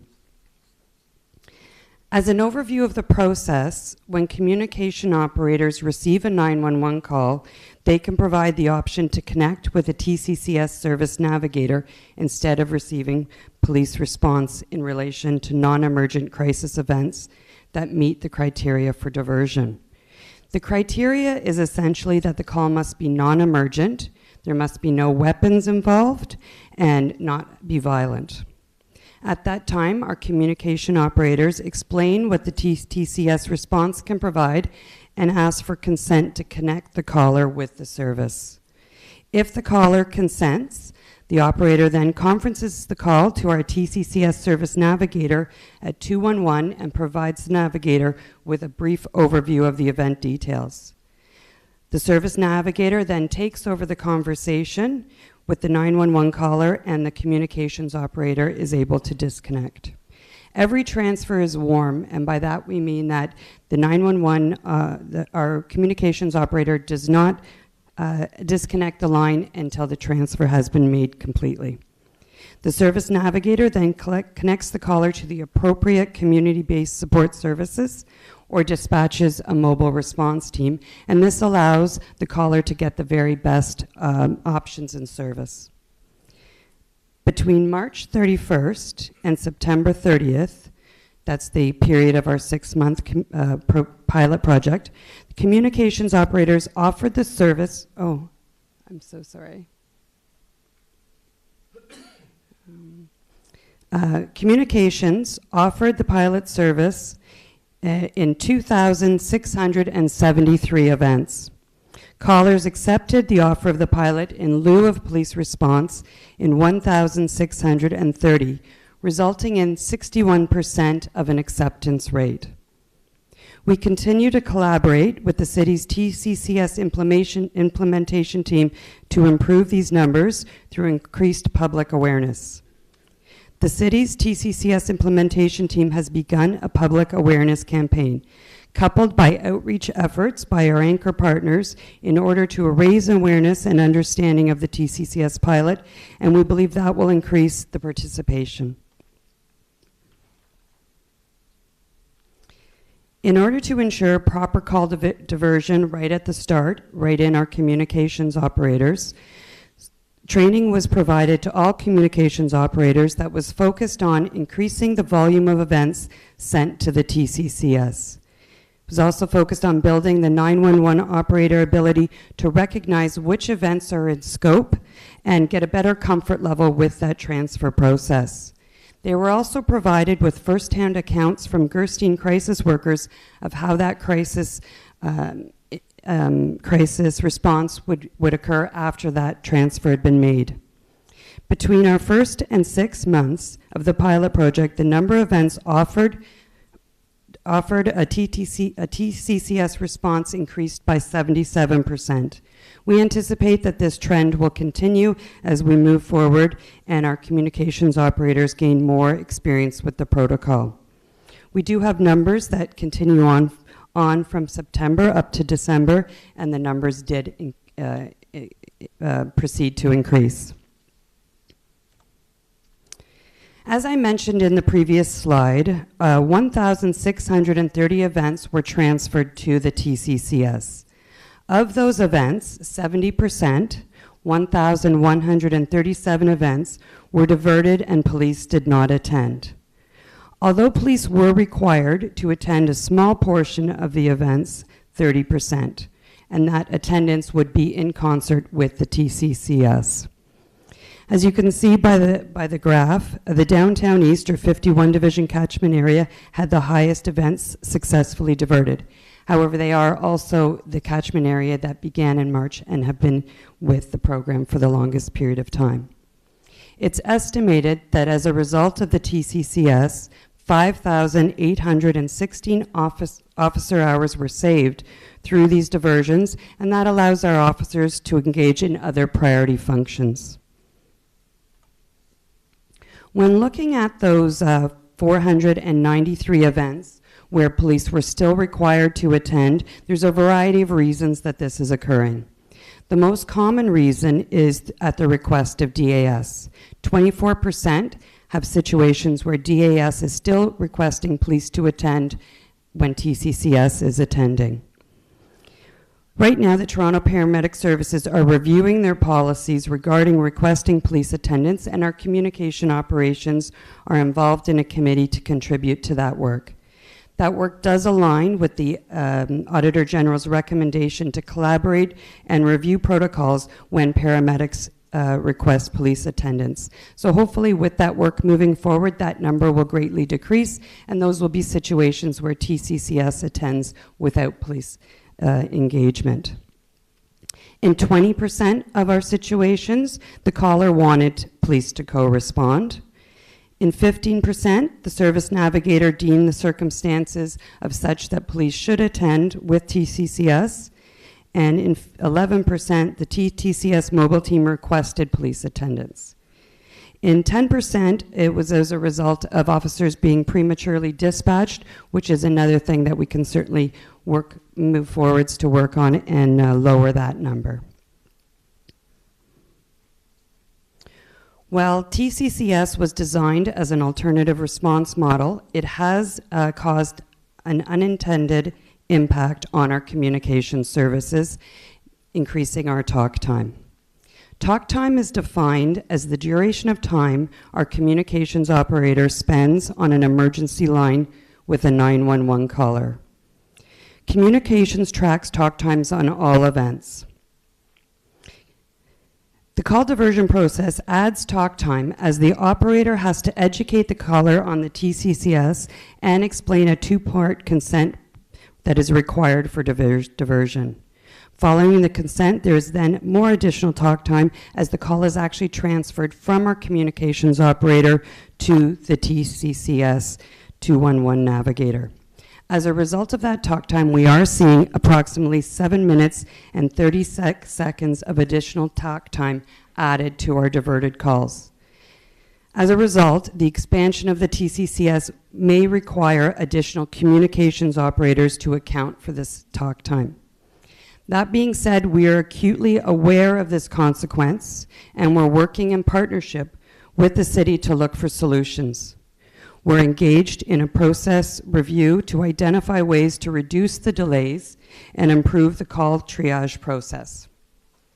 As mentioned, the city has already begun a education campaign to promote the 211 as the door to the service, and they will continue to promote the use of 211 as the best access point.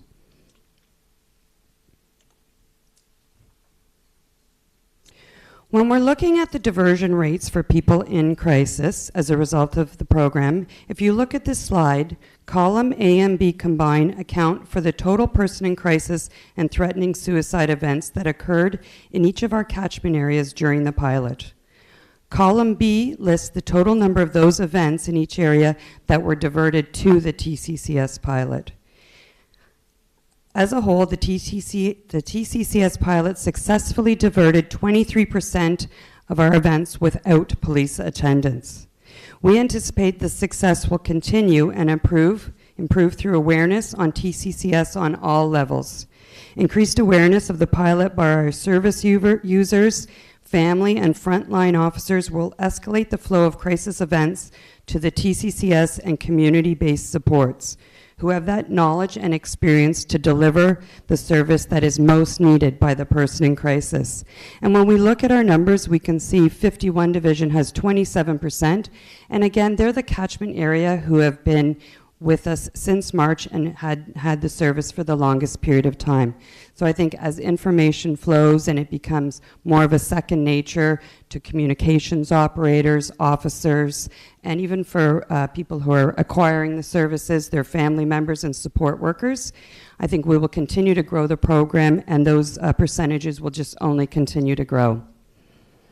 I'm now going to turn it over to Executive Director Denise Campbell. Sorry, for her comments from the city. Thank you. Good morning, and thank you for having us participate in this update on such a critical service. I'm very proud of what we've been able to build and are building. We're in process with our community partners, Taibu Community Health Center, Gerstein Center, two Spirited Peoples of the First Nations, and the Canadian Mental Health Association. And of course, we are also very thankful and very proud of our collaboration with key leaders here within Toronto Police Service and within the board. I want to particularly note and thank Chief Demkiw. I had the opportunity to spend probably a year and a half, maybe, building an intense collaboration as part of our overall SafeTO work with Chief Demkiw, and so I know firsthand, perhaps better than many of my colleagues at the city, your active collaboration and setting a tone for leadership and ensuring that Safe TO is something that is embedded within the service in an authentic and meaningful way. So thank you. I would also like to thank Deputy Chief Lauren Pogue and Acting Superintendent Shannon Dawson, as well as Superintendent Lisa Crooker. The support and ongoing engagement that all of you have shown this work as we develop the Toronto Community Crisis Service has been critical to getting us this far. And of course, Deputy Chief Rob Johnson, congratulations, and retired Staff Superintendent Randy Carter. The work that you've done, again, to build with our team and be particular supports to Mo, and to help us set up a strong foundation to build this fourth emergency service has been really critical. As we just approached our 1-year celebration of the service, and we look to continue our review, evaluation, and our work to strengthen this service. On behalf of Toronto City Council as well as Toronto City staff, I am so proud that we are building something that is not only necessary but fundamental in terms of listening to Torontonians and providing this service that plays an important role among fire, paramedics, and police in terms of serving Torontonians at their most vulnerable state. We have more work to do, but this year we are strengthening the work around our dispatch. We are supporting our partners. We are working together with TPS and our evaluation partner to look at our data systems and ensure that we continue public education. So as we move towards 100% coverage of the city, that Torontonians know that there is a strong, supportive service that is committed to doing no harm, that they can rely on and help at their most vulnerable time. In closing, I just have to acknowledge my colleague here, Moshe Rea, and his incredible team, because we all know that to build something that's enduring, a new institution, it takes not only incredible partners, but visionary staff leadership, and that's my colleague beside me and his team. Thank you. Thank you. Thank you, Denise. Just before I go to questions, just a question, Denise. With this report that we have today, will you be bringing that forward at committee at the City Council? In October, we will be coming forward with a comprehensive report that includes our 1-year evaluation at this point. Acting Staff Superintendent Dawson spoke about our 6-month evaluation, but we will have our 1 year at that point. We will have the results of the efforts that we're undertaking right now to strengthen the service itself, and we will provide a roadmap to Toronto City Council on how we expand from the 56% coverage to 100% coverage, which I know people are eagerly waiting for. Okay, that's good, because I think it's important that we go back to council on the partnership that the city is having with the police services, because as you know, that issue has come up numerous times at City Council. Yeah, Chief, and then I'll go to questions. Chief? I thank you, Vice Chair, and Ms. Campbell, thank you. Thank you for the acknowledgement, thank you for your comments, and I think most importantly, on behalf of the service and the people we serve, thank you for your continued commitment and partnership of you and your team in moving forward. And you know, I think it's important at these moments to acknowledge that this work doesn't happen by mistake. It takes intentional effort. And when you make intentional effort, sometimes there are difficult conversations that happen. What's happened every time when we've had those discussions is we've worked together in a respectful way to move forward for the greater good that we serve from different perspectives and different types of priorities. And I think we can't lose sight of that. This kind of progress does not happen without a number of people coming together and deliberately working hard through what are sometimes very difficult environments where we're leading change and changing the way we do business, changing the way we engage. I'll mention, Chair, I believe I mentioned at a previous meeting, the very first place I visited December 19th was communications. And when I visited communications, there's a number of things that struck me. But one of the important observations I made was the embedding of the Gerstein staff and the seamless integration that was happening there. And the fact is, if you walk through that space, you would not know, you would not recognize that they are different.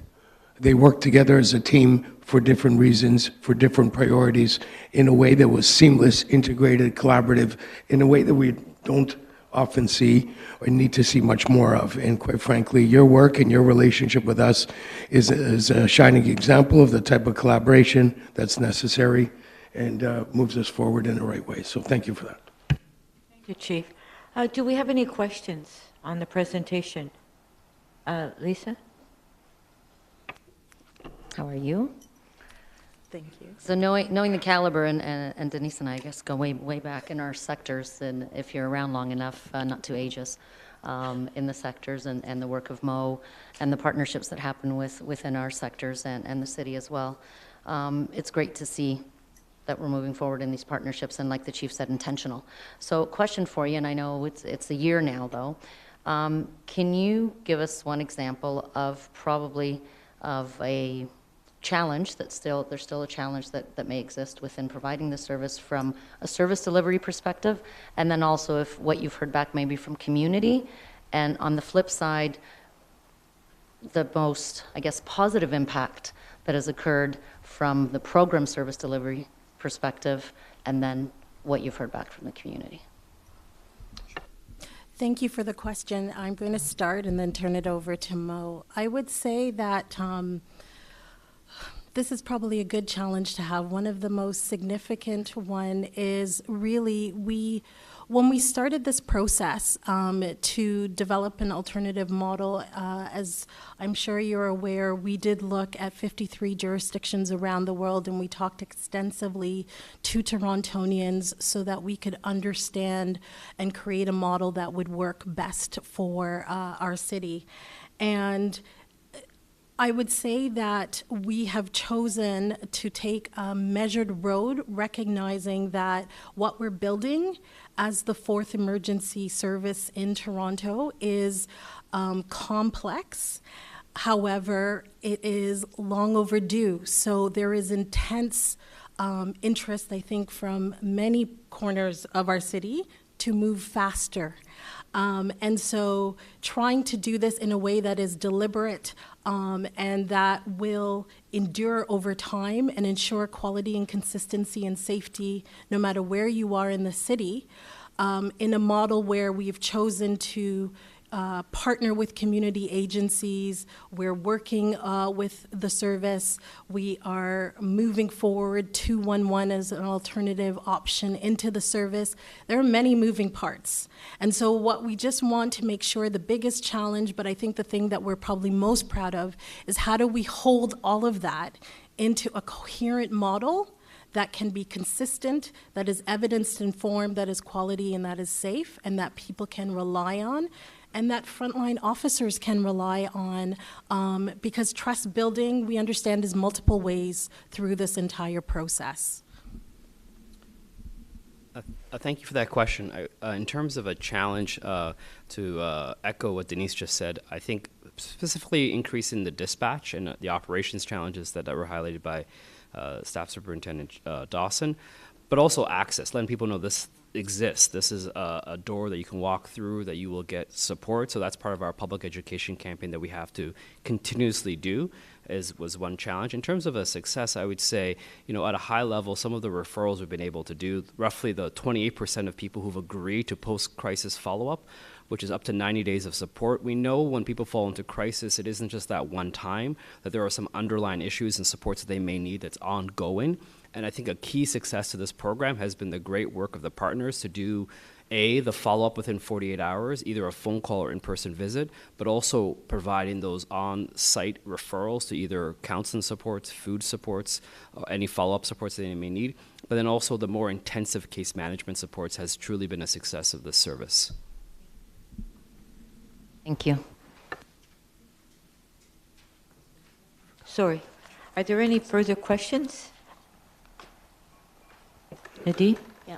Thank you very much for that presentation and excellent work. In terms of, I just wondered if you could share a little bit about your engagement strategy, if you can elaborate a little bit more on that, just because it is a new number for people to remember. And when you're in crisis and in distress, it's going to be a challenge.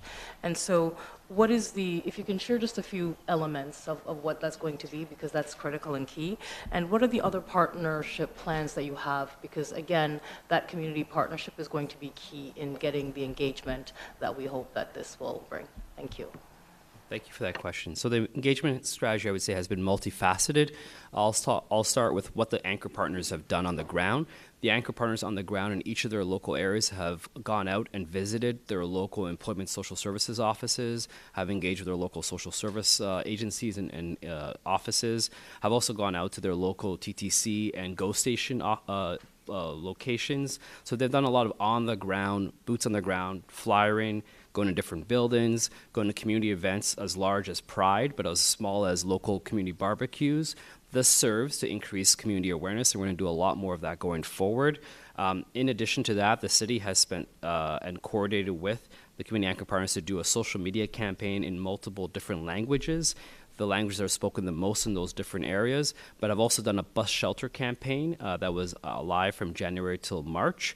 The results of that campaign has shown an engagement of over 200,000 people that may have seen our ads and our promotion. We were promoting people to use the 211 door, but we're going to continue this because we know that this isn't a one-time thing. So we're going to continue to do sort of the social media campaign, the bus shelter campaign, but I think the most amount of engagement we're going to have is really on the ground through those community events, talking to people where they're at.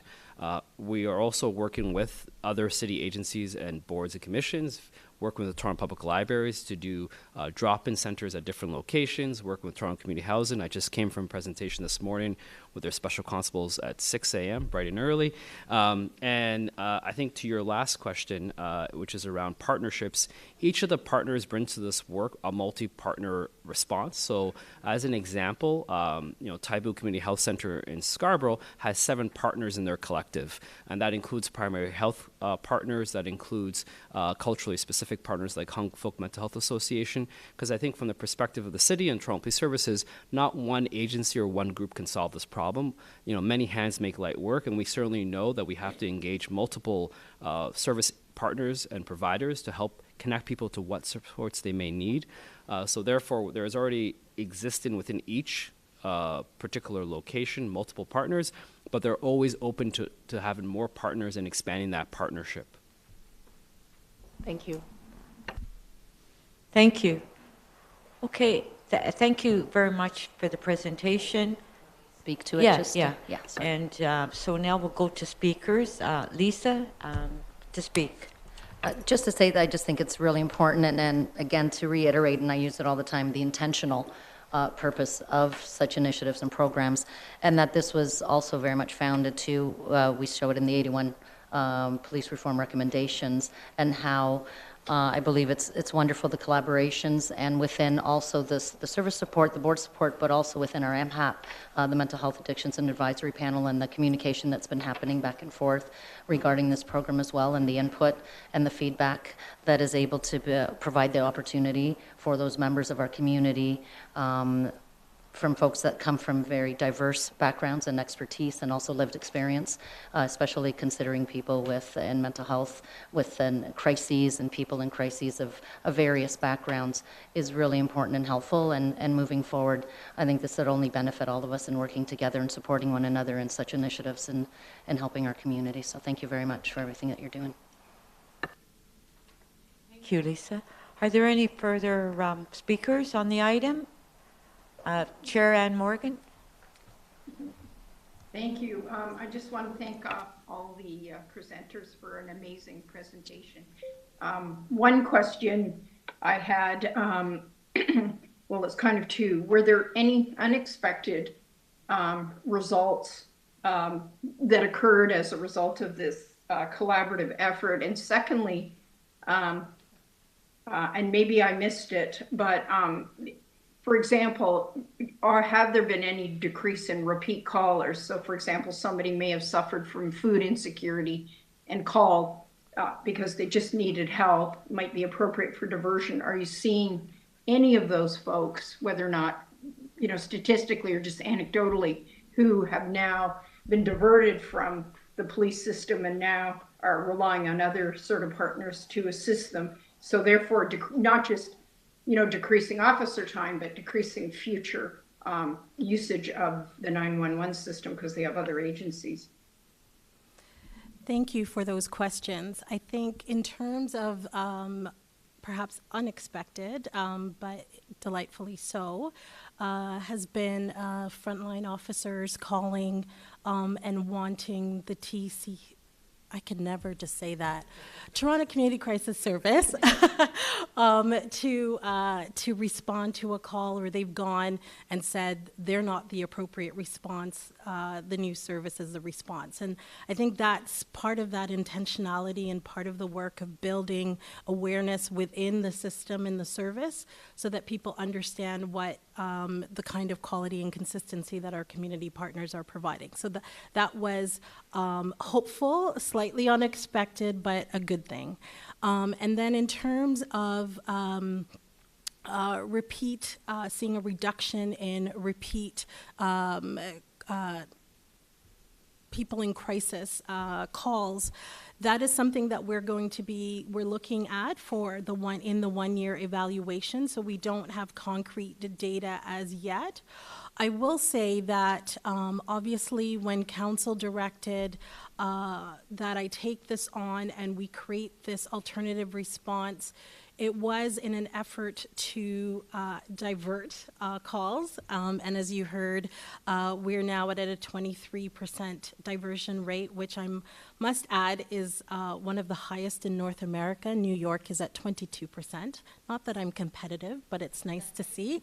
And we are, though, looking to intergovernmental support because the ability to continue to support people who are in crisis with the kinds of services and supports they need require provincial supports for the broader ecosystem, everything from crisis beds to other health and community services. And I think that that's one of the ongoing things that will be important to the overall success of the service and its long-term ability to reduce the amount of person in crisis calls that we see in Toronto overall. Well, thank you, and kudos to the Staff Superintendent Dawson and also your City of Toronto team. Thank you, it's very impressive. Thank you very much. Okay, a motion to receive the report. Moved by Lisa, second by, okay. Denise, sorry. Nadine, sorry. On favor? Thank you. It's Nadine and it's Denise. Okay, thank you very much for your presentation. So our next item is item number 4, and we do have a presentation.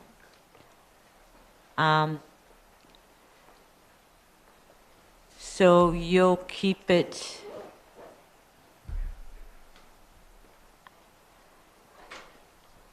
10 minutes? Chair. Okay. Chair, are you hearing me? Yes. Thank you. Yes, the presentation on race and identity-based data, the update. I understand we are running long. I'll try to edit my own comments down so that we have more time for the community members who are joining me. This is Nate and Paula, who are from the Community Advisory Panel. The race-based data program, Just trying to advance the slides here. Can we get the next slide? Next slide. Next slide. So just to anchor this, this is a continuous improvement process that we've undertaken as our commitment to investigate race and identity inequities through the use of our analytics capacity, to have conversations with the public through the community advisory panel and more broadly, and to identify reforms that need to be undertaken, and then to undertake those reforms and make them happen. Just to remind everybody of where we are. Next slide.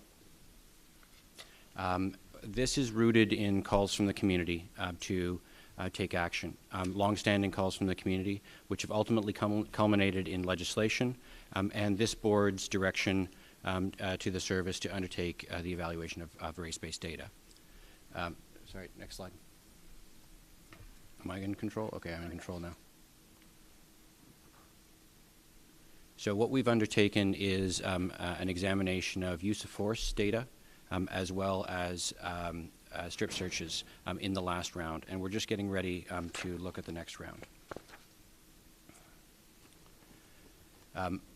The last major presentation was in June, and we undertook the chief statement, as well as the release of a very large amount of analysis around race-based data. But our commitment was to co-design, co-develop, and co-deliver all the reforms. We didn't want to take a step without consulting with community. So what we've been doing for the last 6 or 7 months is holding community consultations in town halls and engaging in a conversation around what we want to do with the data, what the reforms look like, how the community feels about those reforms, and in fact taking on conversations that have tenuous connections to race-based data, but are the conversation that the community wants to have with us. So as we get into that consultation feedback, when you go to the community and you ask questions, the community is going to talk about what they want, and that is indeed what we wanted to do. We wanted to listen. So what we heard was content that was focused on the TPS vision and strategy, content that was focused on the RBDC process itself, the equity programs that we're running, and also the recommendations that came out of the RBDC process. That feedback was layered, and Paula, you were at the town halls, almost all of them, I believe. So just what are your impressions of the events? So good morning, everyone. So my overall impression was a lot of various themes that were running throughout the various community town halls that we had. But my overall impression is that there were 3 core themes that came out from the community. They are care, concern, and hope. Care from folks in the attendance revealed they're caring for the betterment of all Torontonians through their tone and them wanting things to improve. Concern, attendees want the Toronto Police Service to get this correct and on the right track after decades of inaction. Concern that this report won't end up on a shelf and there would be no change would occur. And then hopeful. Torontonians are hopeful for the future that when the Toronto Police Service does get this correct, the future generations will have a better foundation on which to build on.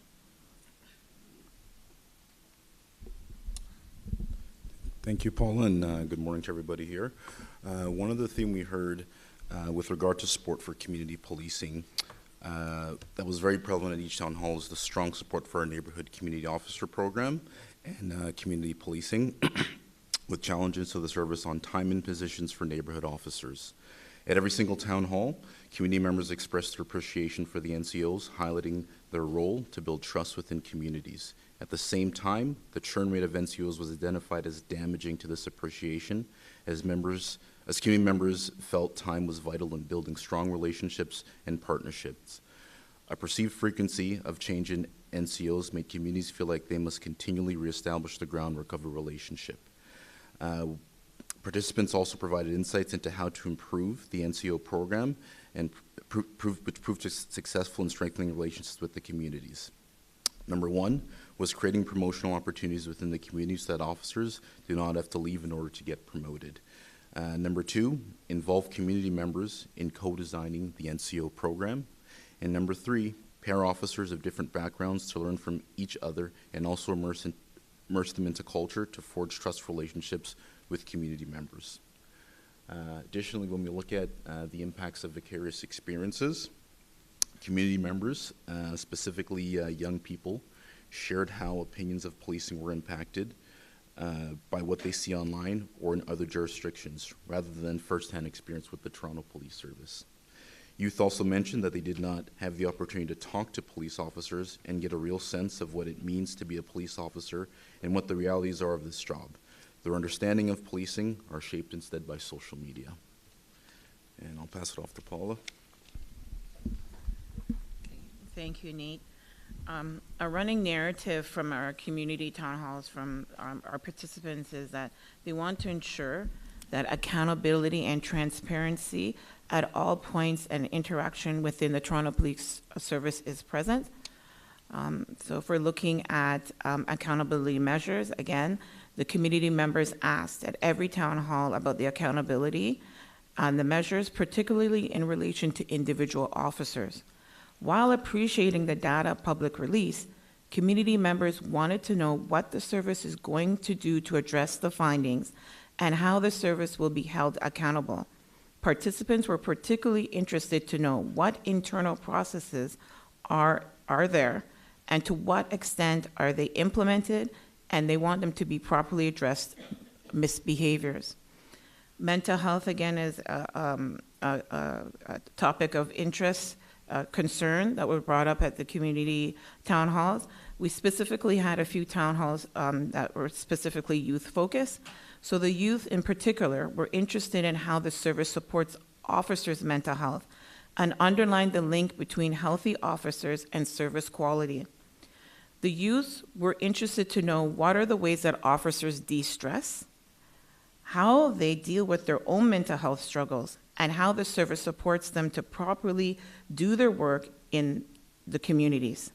The youth, they emphasize that officers' wellness is critical for the service to be able to deliver on its community safety mission.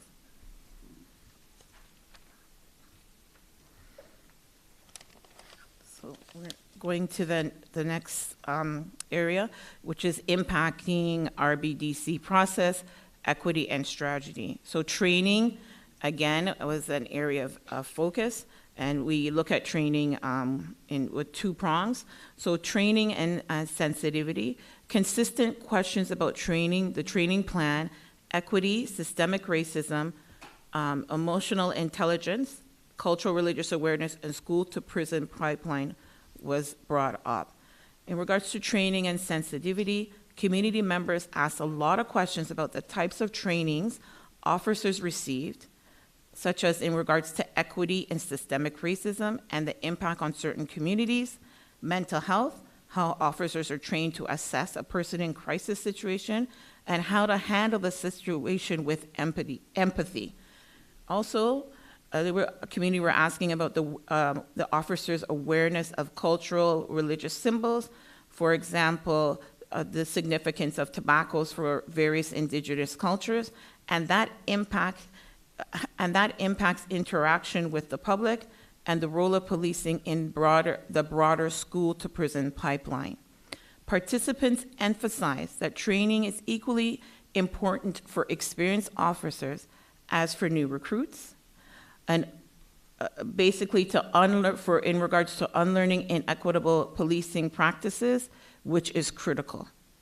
Now, if we look at training effectiveness, questions and challenges on training effectiveness and to the degree to which experienced officers were receiving the training, questions were asked, and basically is how does we, meaning the police service, know that the training works? Training effectiveness, a hot topic of interest consistently emerging across the town halls, was about what happens after the training and how to ensure that training is effective. Participants felt that officers received a lot of training, but there was no accountability for poor performance despite these training received. Community members asked what processes are in place to track how an officer performs after training, and again, to be transparent about these processes. The community wants the Toronto Police Service to enable community feedback on developing officer performance matrix and to be transparent about how this matrix is applied. Nate? Additionally, when we look at diversity in the ranks, that's something else we heard at these community town halls. Specifically, the community members were very interested in the service's concrete efforts to diversify its workforce and what the service is doing to reach out to youth and members of those communities with historically tense relationships with police to help them consider a career in policing and affect change from within. They also repeatedly emphasized the importance of lived experience and knowledge of local issues as a key consideration during the selection process. Lastly, community members inquired as to what is the makeup of members, both civilian and uniform, across the ranks, and that diversity must be represented in these ranks and not just in the recruiting process. The transparency of the RBDC process. And again, what we heard from the town halls was participants appreciated having a community advisory panel that has been engaged throughout the entire process, from data analysis to interpretation and dissemination of data. However, community engagement should go beyond the involvement of the 12 people on the panel, and community members also criticized the process for phase 1 not being transparent, as they did not hear much about the RBDC strategy until public release. Additionally, the service did not make use of community stakeholders, particularly the Black Community Consultative Committee. We'll move on to the next slide. They're impacting recommendations.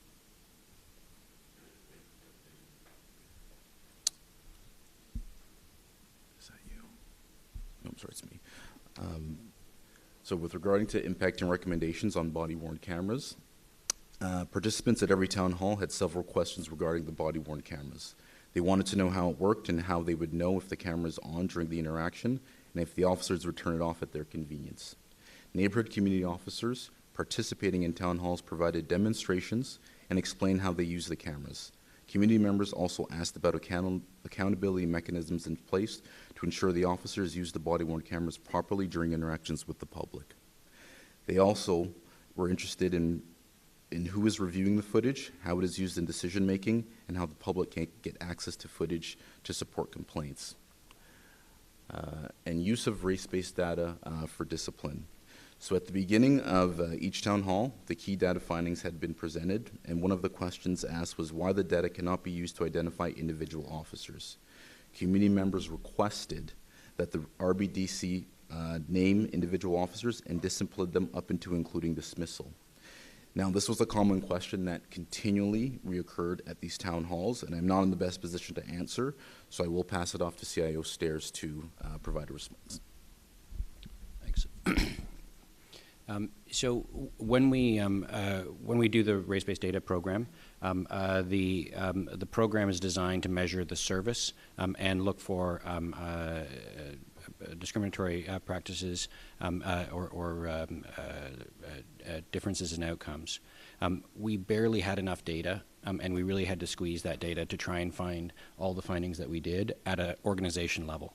Once you break that down into individuals, there's just not enough data to make any kind of determination about what the disposition of any individual is. So we can't actually use it statistically to do that function. It doesn't work. But we've had that discussion at the town halls, and we moved, I think we got to agreement with many of the people in the town hall as to what the challenge was. And so we're shifting the focus into how do we use race-based data to trigger the reviews through richer data forms that are going to tell us what we need to know. So that's why we're focusing a lot on body-worn camera, and the review processes and oversight processes around body-worn camera, which is a much better record of the event, and we can see whether there's any behavior that needs to be corrected. The other change that we're touching on is the lack of transparency. We did a lot of work, and we were communicative, and we had a great time inside the community advisory panel, but outside it, there wasn't enough presentation, and there wasn't enough ongoing updates to community members. So we're forming 4 groups targeted at different stakeholder sets. One is community groups, and if there are community groups that are out there and listening and want to be part of that, you are welcome. a policing focus group, a group focused on formal committees within the organization to address those that we didn't have enough contact with in this process, and then also government agencies that have contact with this. The content is going to be roughly the same for all those committees, but it's going to be sort of a conversation along different veins for different stakeholder groups. The other thing that we're going to be doing is trying to create more clarity between what's race-based data and what's the equity strategy. Race-based data, to me, is a collaborative investigation with community around what's going on in the service around equity issues. So what we do in RBDC is we let the community ask questions, we try and find the answers, and we keep iterating about what that means, and we do the education, and then we formulate packages of reforms that can then be pushed into the equity strategy, which can run the programs and actions to follow up and make sure that those reforms are effected. So investigation and action. So I'm going to get back into the action plan, what we came out of race-based data. This is a work in progress, and because we're in a continuous improvement process, this is going to be a list that keeps getting added to as we address and find new issues. So I'm going to pass it back to Paula to go through this. Okay, so thank you. So in regards to action that has been implemented by the Toronto Police Service, and we're looking at training. It has implemented an equity and inclusion specialized instructor at the Toronto Police College. So the Toronto Police Service has created an equity and inclusion section within the Toronto Police College to develop and lead training for members. This is in line with the 81 recommendation for police reform. And then taking this lens further, the Toronto Police Service has also developed a specific training focused on Black and Indigenous experience. So they develop and implement training for all members on anti-Black racism and the Indigenous experience. That includes a third-party racial bias training in partnership with subject matter experts and members of the community. So what that means is that the Toronto Police Service has brought in trainers that have expertise in anti-Black racism and the Indigenous experience to come in and train the officers.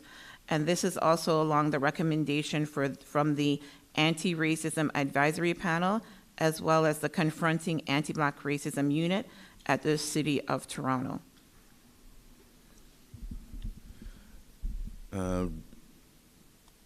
Also, in regards to Acton, currently in progress, revised use of force procedure and mandatory briefings for all use of force incidents within an officer's probationary period. Now, when I look at these two items, the first thing that really comes to mind is that it's about time. Having a supervisor to brief about use of force with a new employee, hopefully it helps address any trends or red flags that may become problematic not only for the employee, but the service and ultimately the community. Additionally, the service is also revising its use of force policy to be in line with the Treasury Board, the Police Services Board's policy. This might be helpful to prove more transparency and accountability. Also, when we look at mandatory reviews of body-worn camera footage and in-car systems for all use of force incidents, I think it is amazing because it adds a further level of accountability. And I firmly believe that most of us will agree when I say that is what RBDC is about, accountability.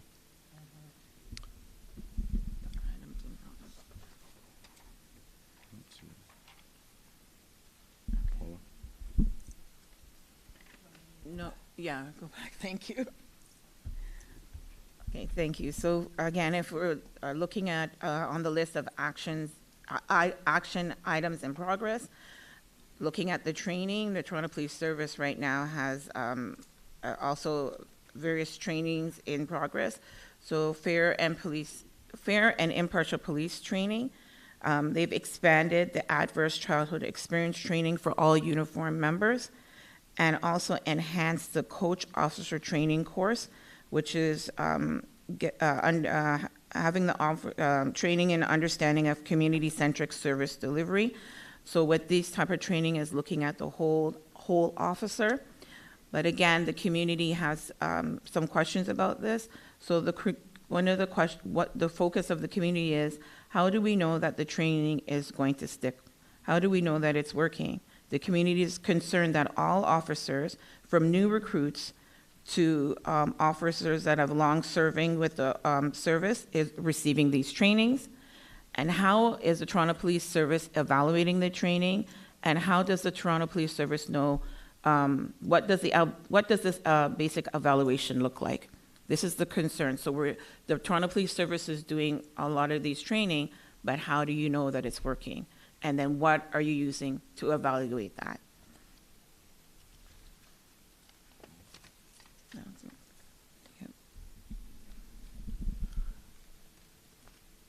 So action items not yet started. Nope, not yet started. Yeah. So revising the probationary constable program.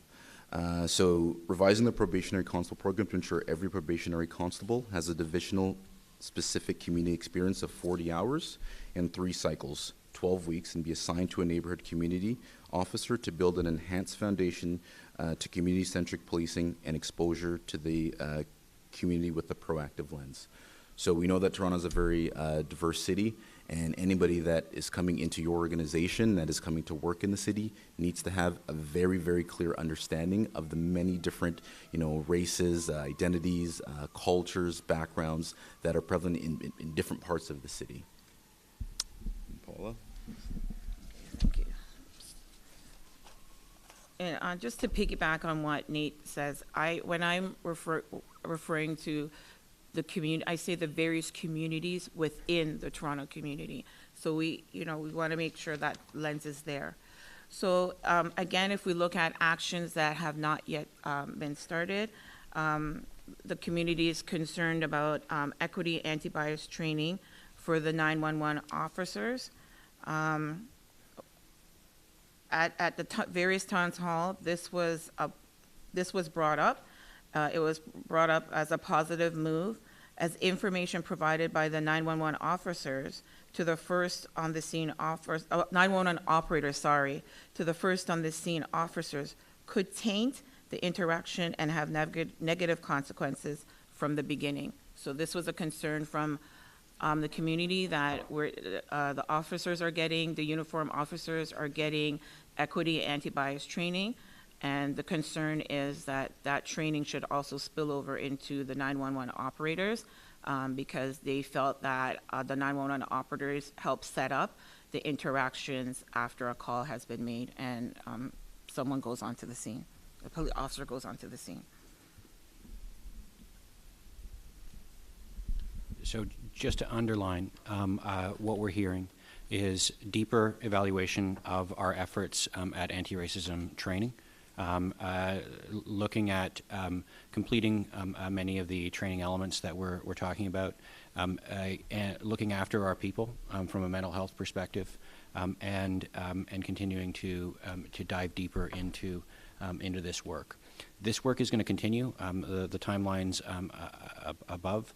Basically, we're refreshing the community advisory panel. We're bringing more people in with different expertise, and then we're going to be attacking arrests, apprehensions as the next big policing practice. And we're moving from more of big blocks of work to iterative work and investigation, so we can be more responsive to the community and we can be more transparent as we go through the process.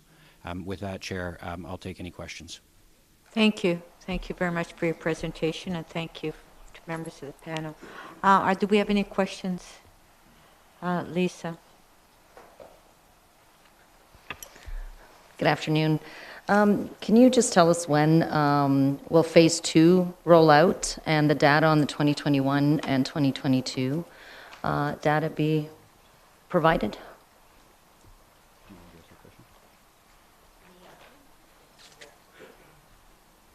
First of all, good morning everyone. I'm Hadika, BDC team lead. So Phase 1 is in progress, so we started data collection. Oh, you have to use the mic, sorry. Yeah. So Phase 2 started, so it's in progress. We are collecting data. I would like to say thank you that it includes many more interactions than phase one, so it's at least double phase one.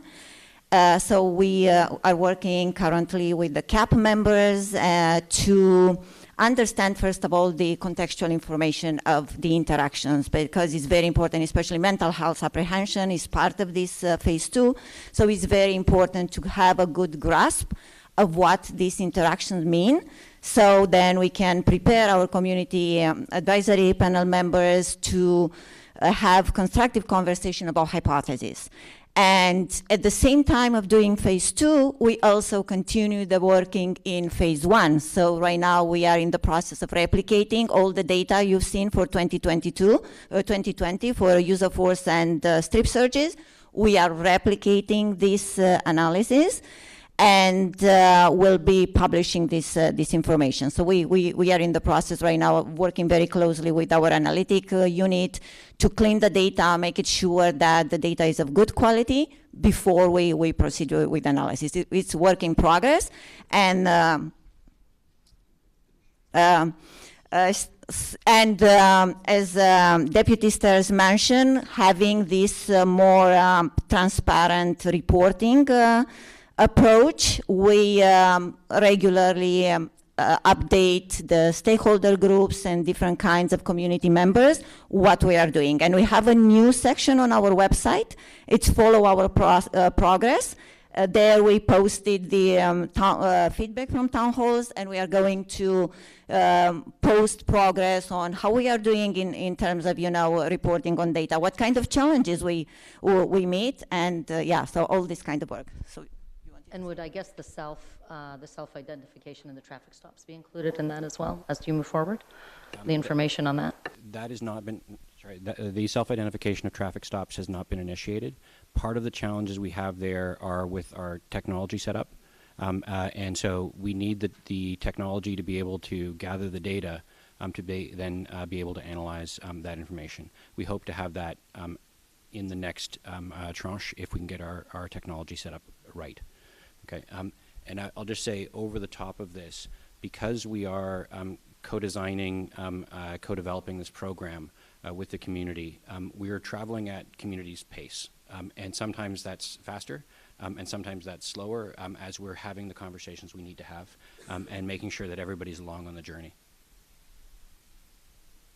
Okay, thank you. Nadine, question? Thank you very much for your presentation. My question is around the numbers. It shows that there's 320 in-person attendees. Can you break that down? And 1,564 live stream and so forth. Do those numbers reflect the community advisory panel members as well? And also, so if you could just let me understand a little bit about those numbers, and also what is your plan and strategy for the next phase in recruiting or getting the individual members for the community advisory panel? Paula, do you want to address this one? Oh, well, maybe I'll say that the town halls themselves were attended by community members, and that's outside of the CAP. The CAP is about a dozen people. We're in the process of refreshing, so we're a little over strength right now, and then there'll be some people that will roll off. But the community advisory panel is made up of community representatives, activists, people with specialty expertise in analysis, and we go deep into the data and the relationships with the data, the questions that we're asking, how to frame those questions, how to educate, and how to bring the data forward. So that's what the CAP does. The town halls were generally about 3 hours long in the evenings in communities around Toronto, where we were just open. We were doing a lot of listening. But we were also trying to lay out what we were finding in the race-based data. There's a lot of very difficult analysis, and so parsing that out and helping people understand what it meant and what it didn't mean, that's where we were in the town hall. And Paula, you were there almost every one, and maybe you want to characterize who was showing up. So yes, as someone who attended, I think I missed one because of weather. And from Rexdale all the way back to Scarborough. We went all over the city, and I followed along.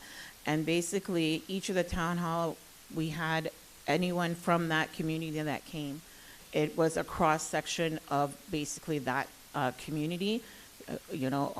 Elders, we had young people, we had people with families, we had single people, we had, and then there was also the community, neighborhood community officers that came, we had students that came.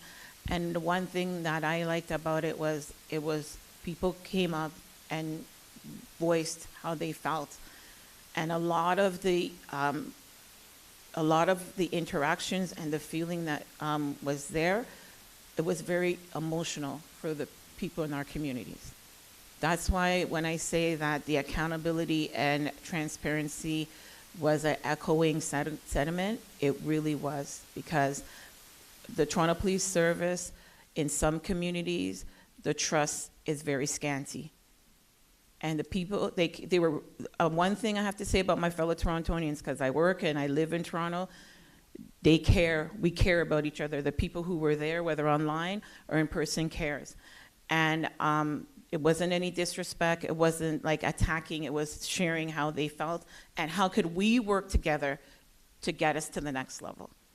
It wasn't anything like pointing or anything, so I have to say that. And I'm looking forward to what happens in the next phase and continuing to work with the various communities and fellow Torontonians here. Thank you. Can you say, sorry, Nate was very involved, especially in organizing the town halls for youth, so would you like to share some feedback?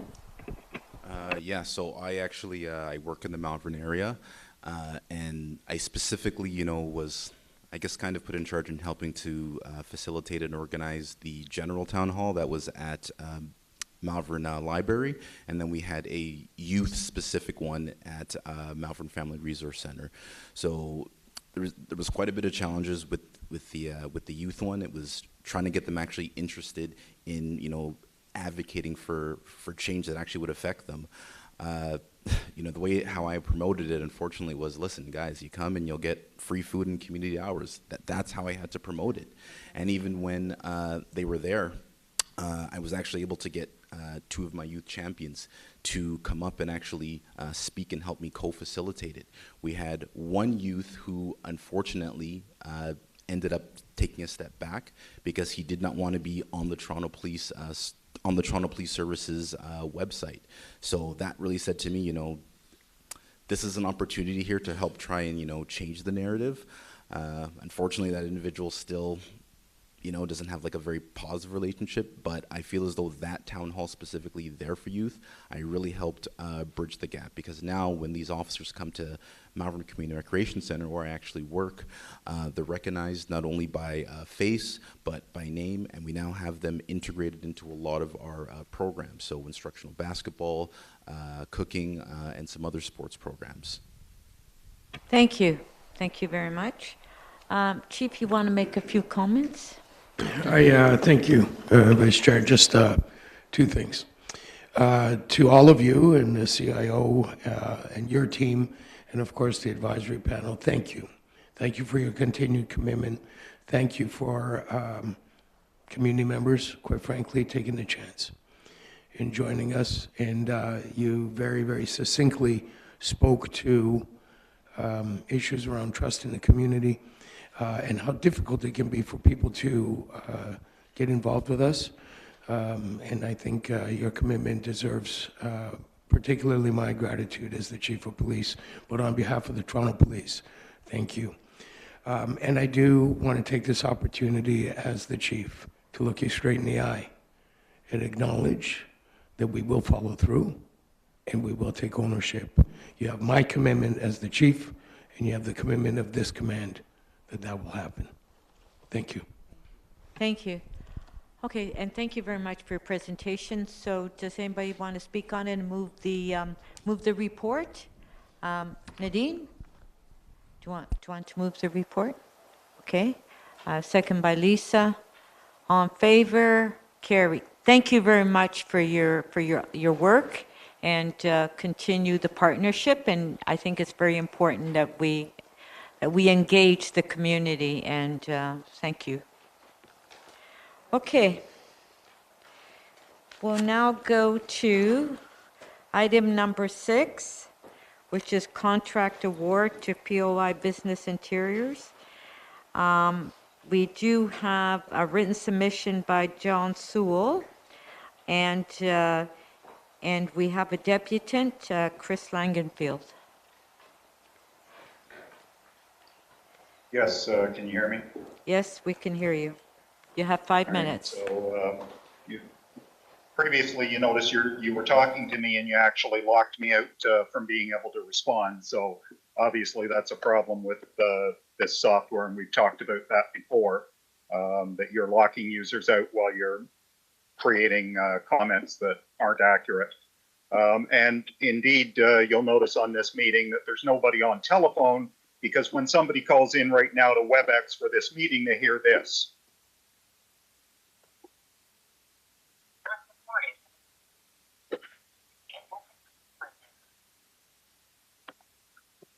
So in fact, you're blocking users from being able to access the service or being able to access the meeting, and keeping the public out from actually participating in this, which is of course no surprise, because we see that of course Chair Nunziata is again chairing the meeting contrary to the Toronto Municipal Code. And we know that the police services bylaw, or the board's bylaw, actually states what the chair's responsibilities are, and it's all about chairing the board's meetings. As to this item on the contract award, looking on page 2 here, talks about how we published the RFP on end of June, last day or second last day of June, and it closed 7.5 weeks later. And I have to question how much time was spent preparing this before the matter was actually put out to tender for a 10-year contract, because as we see on the top of page 3, suppliers actually say that the reason they didn't submit quotes is because they ran out of time in the bidding process and were unable to submit a proposal at this time. So it's no surprise that we end up here with another multi-million-dollar quote going out and only 2 people bidding on it. And then under the evaluation process on page 3, you talk about that 3 submissions did not meet the mandatory requirements and were disqualified. So all these reports that you're doing anytime the service or anybody else in the city is putting out a report that talks about bid processes and mandatory requirements, you should be disclosing what the mandatory requirements are and summarizing which ones of the requirements vendors couldn't meet, because there's a very good chance that, as we've seen before in this service, where requirements were actually arbitrary and not necessary and excluded people. And of course, that's costing Torontonians hundreds of millions of dollars each year. So meanwhile, I hope we can maybe at some point start having legal meetings here where we have a full member of a full complement of the board, and that we actually have somebody who's not committing a crime by chairing the board. And of course, using that power to stifle the ability of the public to speak. And if Miss Morgan can't make it into the building, then it seems that you probably need to get somebody else as chair. And since the beginning of this meeting, I'm not sure who it is that's doing it, but of course your system keeps shutting off my video or locking out my system or whatever the case may be. So I guess that's just somebody's form of entertainment here to try and conflict with freedom of speech, because of course we know that's what this board is all about, engaging in criminal activity. So I'll conclude my comments on this item. Thank you. Do we have any questions from the board to staff on the item? I guess you're not going to ask if there's questions of the deputy, eh? Well, I didn't see anybody put their hand up. No, there's no questions. No. Thank you. Guess that's why everybody else always asks. Yeah, thank you. Take care. Thank you. You take care too. Be safe. Okay, do we have any questions on the item? No? Okay, can I have a motion to move the recommendation, moved by Chair Morgan, seconder by Lisa, on favor, carried. Thank you. Our next item is item number 7, contract award to Niche Technology. And we do have 2 deputations on it. We also have a written submission that's included from Warren Loomis. Chris Langenfield to speak on the item, on item number 7, and you have 5 minutes.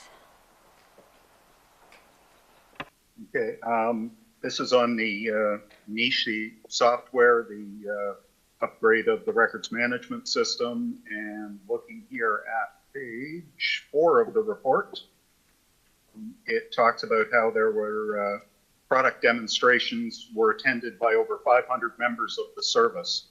And in that regard, I'd like to suggest that except where there are confidentiality or security concerns, these types of demonstrations, whenever they're demonstrating new software or anything like that, but particularly technology like this, should be made public, likely by live streaming the events, so that the public has the opportunity to see what you're proposing and what the service's capabilities are, but also so that the public has the opportunity to potentially comment on and give their perspectives on the potential risks. And we have to look at the fact that in reality, police have a very unique and limited perspective of how they view the world. And there are often times where that doesn't conform to what the rest of the society is concerned about. And that's why public consultation is, of course, mandated by the law. And I hope that in future, for particularly systems like this, when you're talking about really replacing the entire system that the police service uses to track and maintain data and what you claim you're then capable of reporting on, obviously, if you select software that's incapable of doing what needs to be done, then the public is left with the rather common comment of, oh, well, we can't actually provide that information because we're not tracking it, or our systems aren't capable of it. I cede the remainder of my time on this item. Thank you. Do we have any questions to the deputant? I don't see any hands. Thank you. Thank you for do we, the board members, have any question to staff on the item? Oh, sorry, yes, we do have another deputation. Warren Loomis. Warren Loomis, if you'd like to come forward, you have 5 minutes. And we also have a copy of your written submission.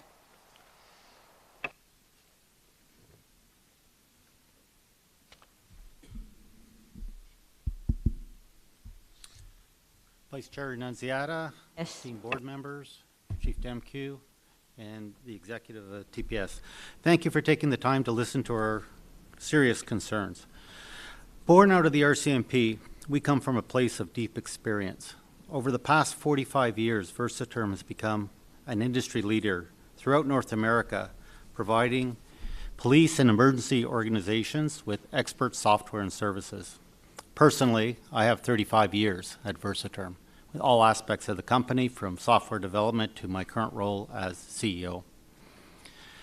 In the past 35 years, we've had our system replaced only once.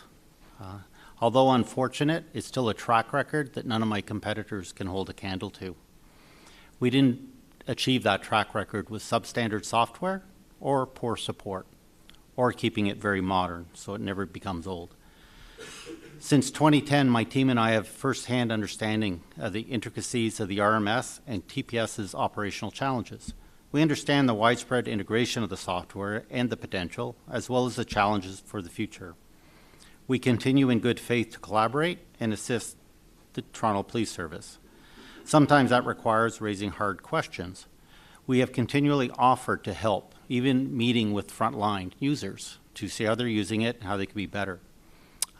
Those offers tend to go unanswered. When we do accidentally talk to the front line, they're actually excited to tell us what they're doing and how they're using it. They're thirsty to understand better and do a better job. More often than not, those discussions lead to product suggestions, and as we evolve those suggestions, they become enhancements in our system. In fact, many of the TPS suggestions are in our latest version. Unfortunately, the front line doesn't have access to those. What you as board members are being asked to approve today is a contract award at an estimated $30.5 million, with the additional authorization for the Chief of Police to exercise future extensions of the agreement for ongoing maintenance and support as required. While there is a commitment to review, that will mostly be buried within future variance reports. I'll reflect on the Los Angeles Police Department that in 2015 selected the niche RMS for the new RMS. They were unpleasantly surprised with the additional costs and effort required by the LAPD. The system really never got off the ground, failed to roll out, and then 5 years later, in 2020, they canceled the agreement. There are other unknowns outlined in this board report in clear language. The report admits that the project may result in service integration challenges and increased costs. These unknowns could impact frontline providers, Torontonians, and victims of crime. Specifically, the report states that, and I quote, "The estimates above do not include any other incremental impacts, additional benefits, or costs on other program areas that may be affected by this change." And more critically that, and again I quote, "Comprehensive process reviews are currently in progress and changes in processes may result in additional benefits or costs that are unknown at this time."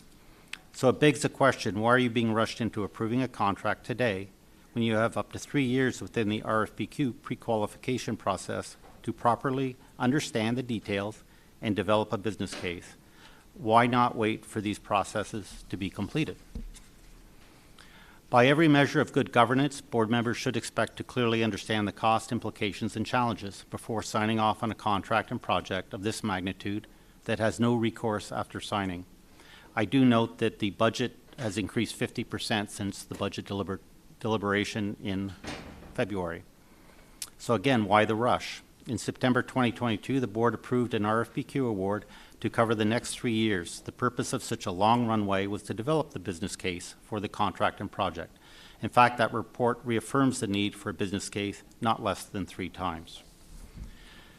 During the budget deliberations, when the project was earmarked, the board and councillors were assured that a business case was being developed and would be shared with the board before such contract would be undertaken. That business case is still outstanding.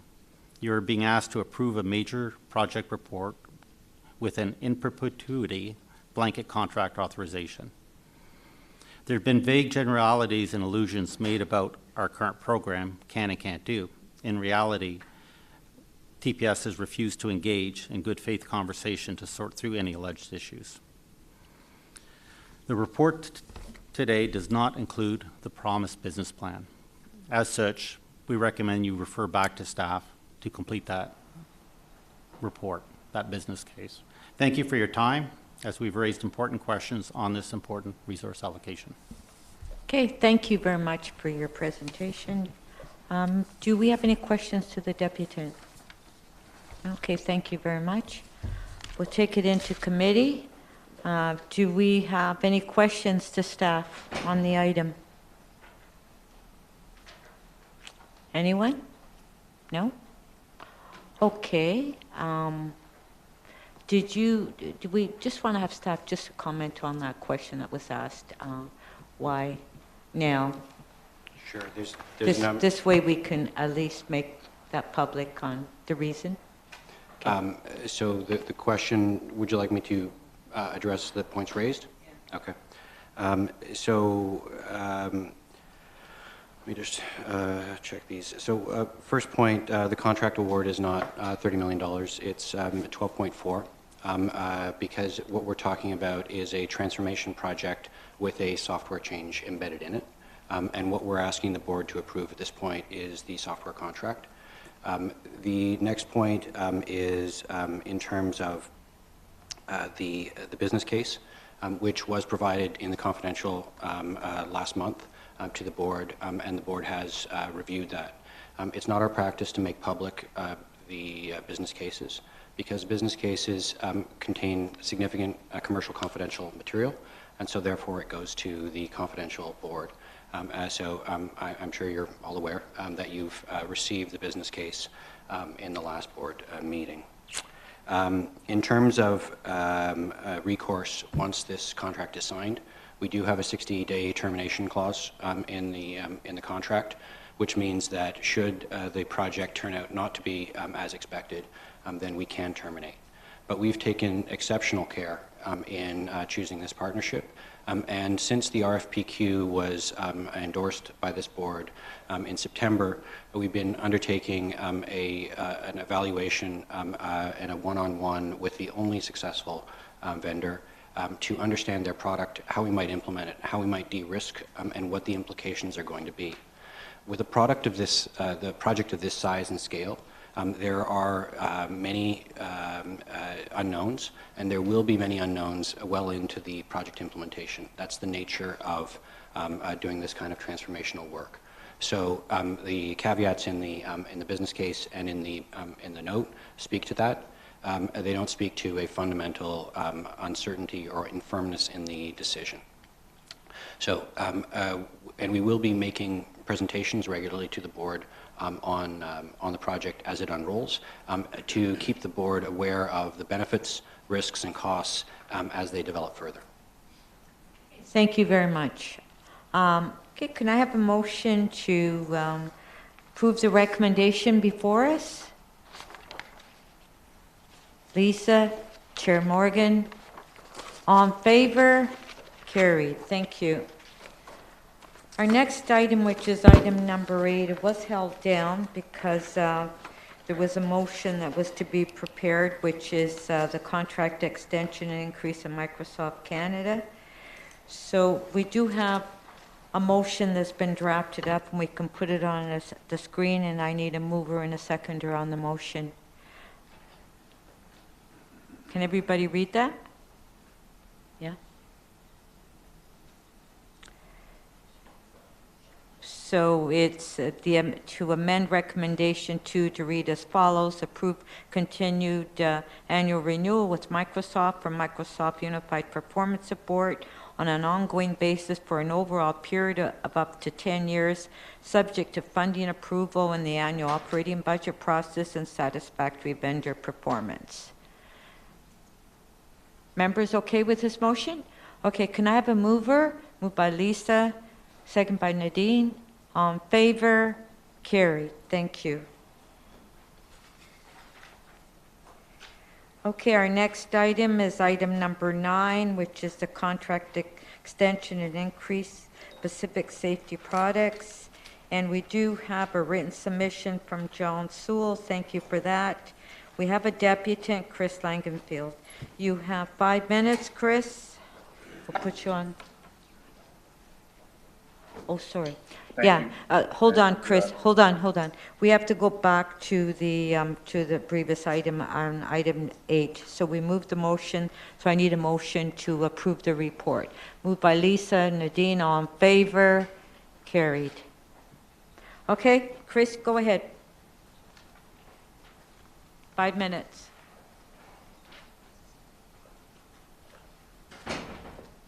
Yes, as I was mentioning earlier, your system, you've now set it up so that it's only when we're invited to speak that we're actually able to click on the button. And so, of course, that interferes with the Toronto City Council rules and Robert's rules of holding meetings, the ability to raise points of order. So, of course, there's another violation of the practices and rules. You've also currently got it so that people are unable to share content, so they're unable to actually make a proper presentation here. But I guess that's part of the point, right, is to limit the public's ability to speak and engage in their constitutional rights to speak. I don't know if you see it, people saw earlier the photo of what the chief says that the police have demanded people turn over their legal property. None of those items, for the most part, are prohibited. Most of them are tools. And of course, working people that go to jobs every day tend to carry tools. That's just the nature of actual working people. Going on to this item here and looking on page 2 of the discussion, it talks about, under the background section, quote, prior to the February 28, 2022 contract extension, And then 2 paragraphs lower refers to, in January 2023, the OPP notified the service staff that the process wouldn't be completed until the end of the year. So the question is, why didn't the TPS put out a competitive RFQ at that point to see if perhaps there's even a better deal available? I realize that's not necessarily going to be the case, but it's not an impossibility. And if you don't ask and you don't allow people to speak, then obviously you're never going to find out. But of course, this is all about keeping people from being able to speak and find out what's happening, whether it's a case of software quotes from other people or whether it's about buying body armor or whatever else. It's usually the most expensive bids that seem to make backroom deals that end up being ones getting awarded. Moving down to the conclusion here, it actually says that this is for a contract to begin May 1st, 2023. So in other words, although you knew about this issue in January, yet you waited until literally the Friday before the Monday contract takes effect to consider an $820,000 contract. Is there anybody that thinks that that sounds reasonable? Because the public sure doesn't. And yet, of course, you're not going to actually consider it. You're just going to go ahead and approve whoever made the agreements in the background to get their deal signed. Reserve the remainder of my time.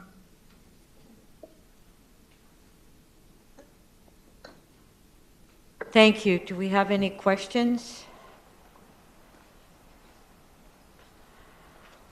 Okay, do we have any questions? We're bringing in committee. Do we have any questions to staff? No? Could I have a motion to approve the recommendation on the item? Moved by Lisa, second by Chair Morgan. All in favor? Carried. Thank you.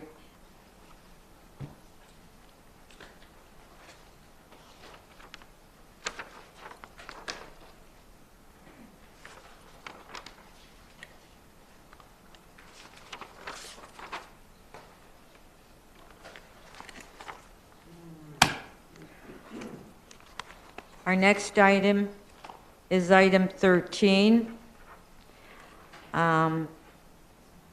We've received a written submission from Derek Moran, and Derek, you would like to speak on the item?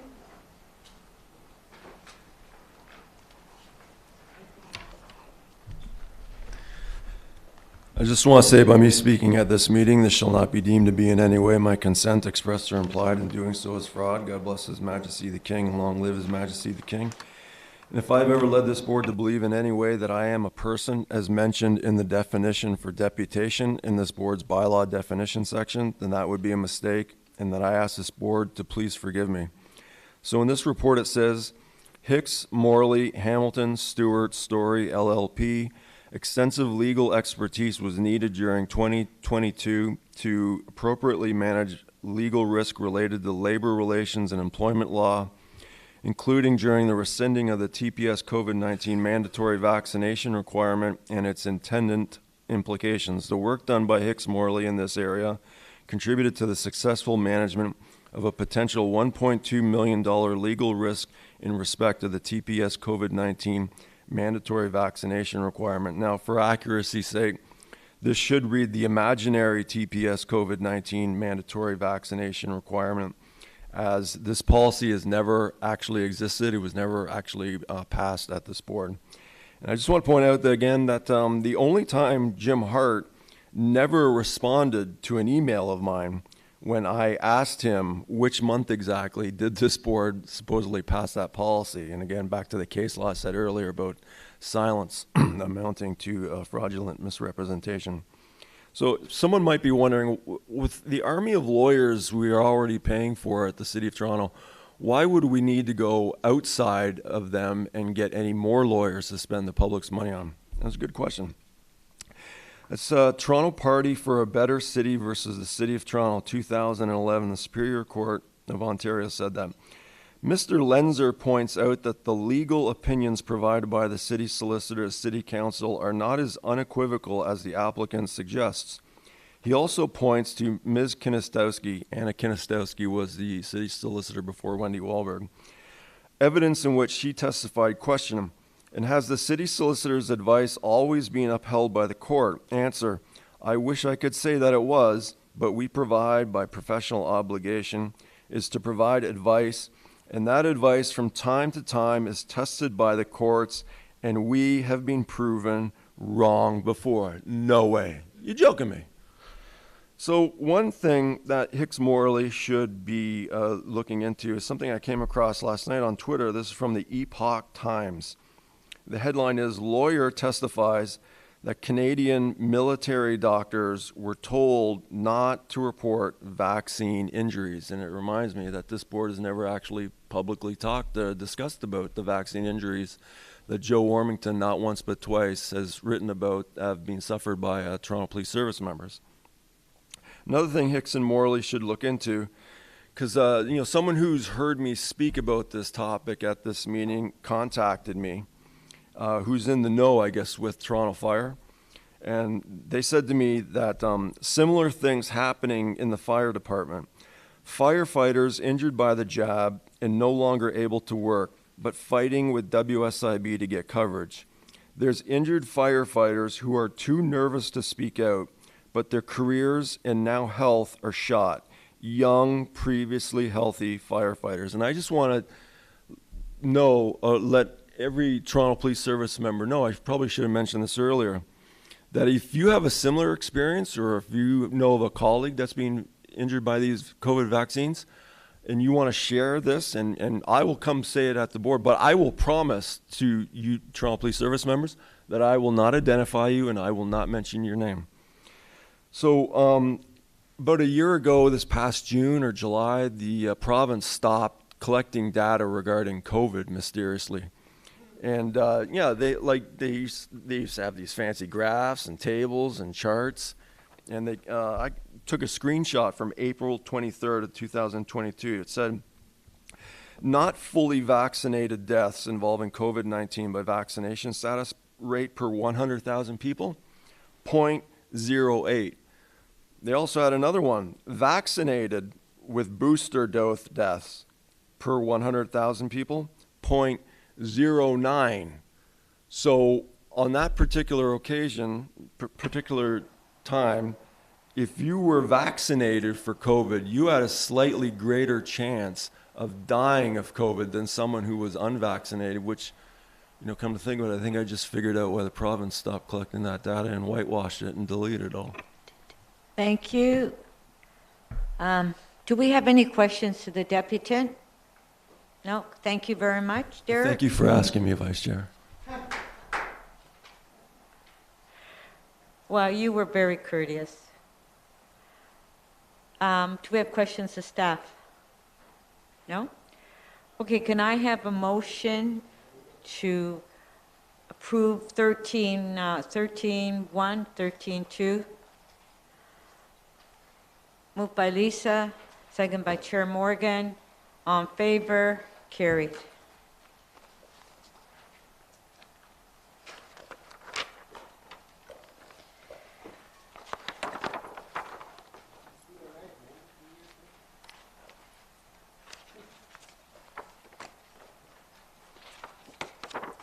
Our next item is item number 17. And we do have, we've received a written submission from John Sewell, and we do have a deputation by Chris Langenfield. Chris, got 5 minutes. This is on 17. 1, 2, 3, 4, 5.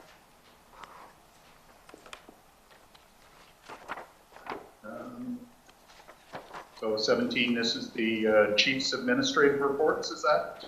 Yes, that's what you held down, yes.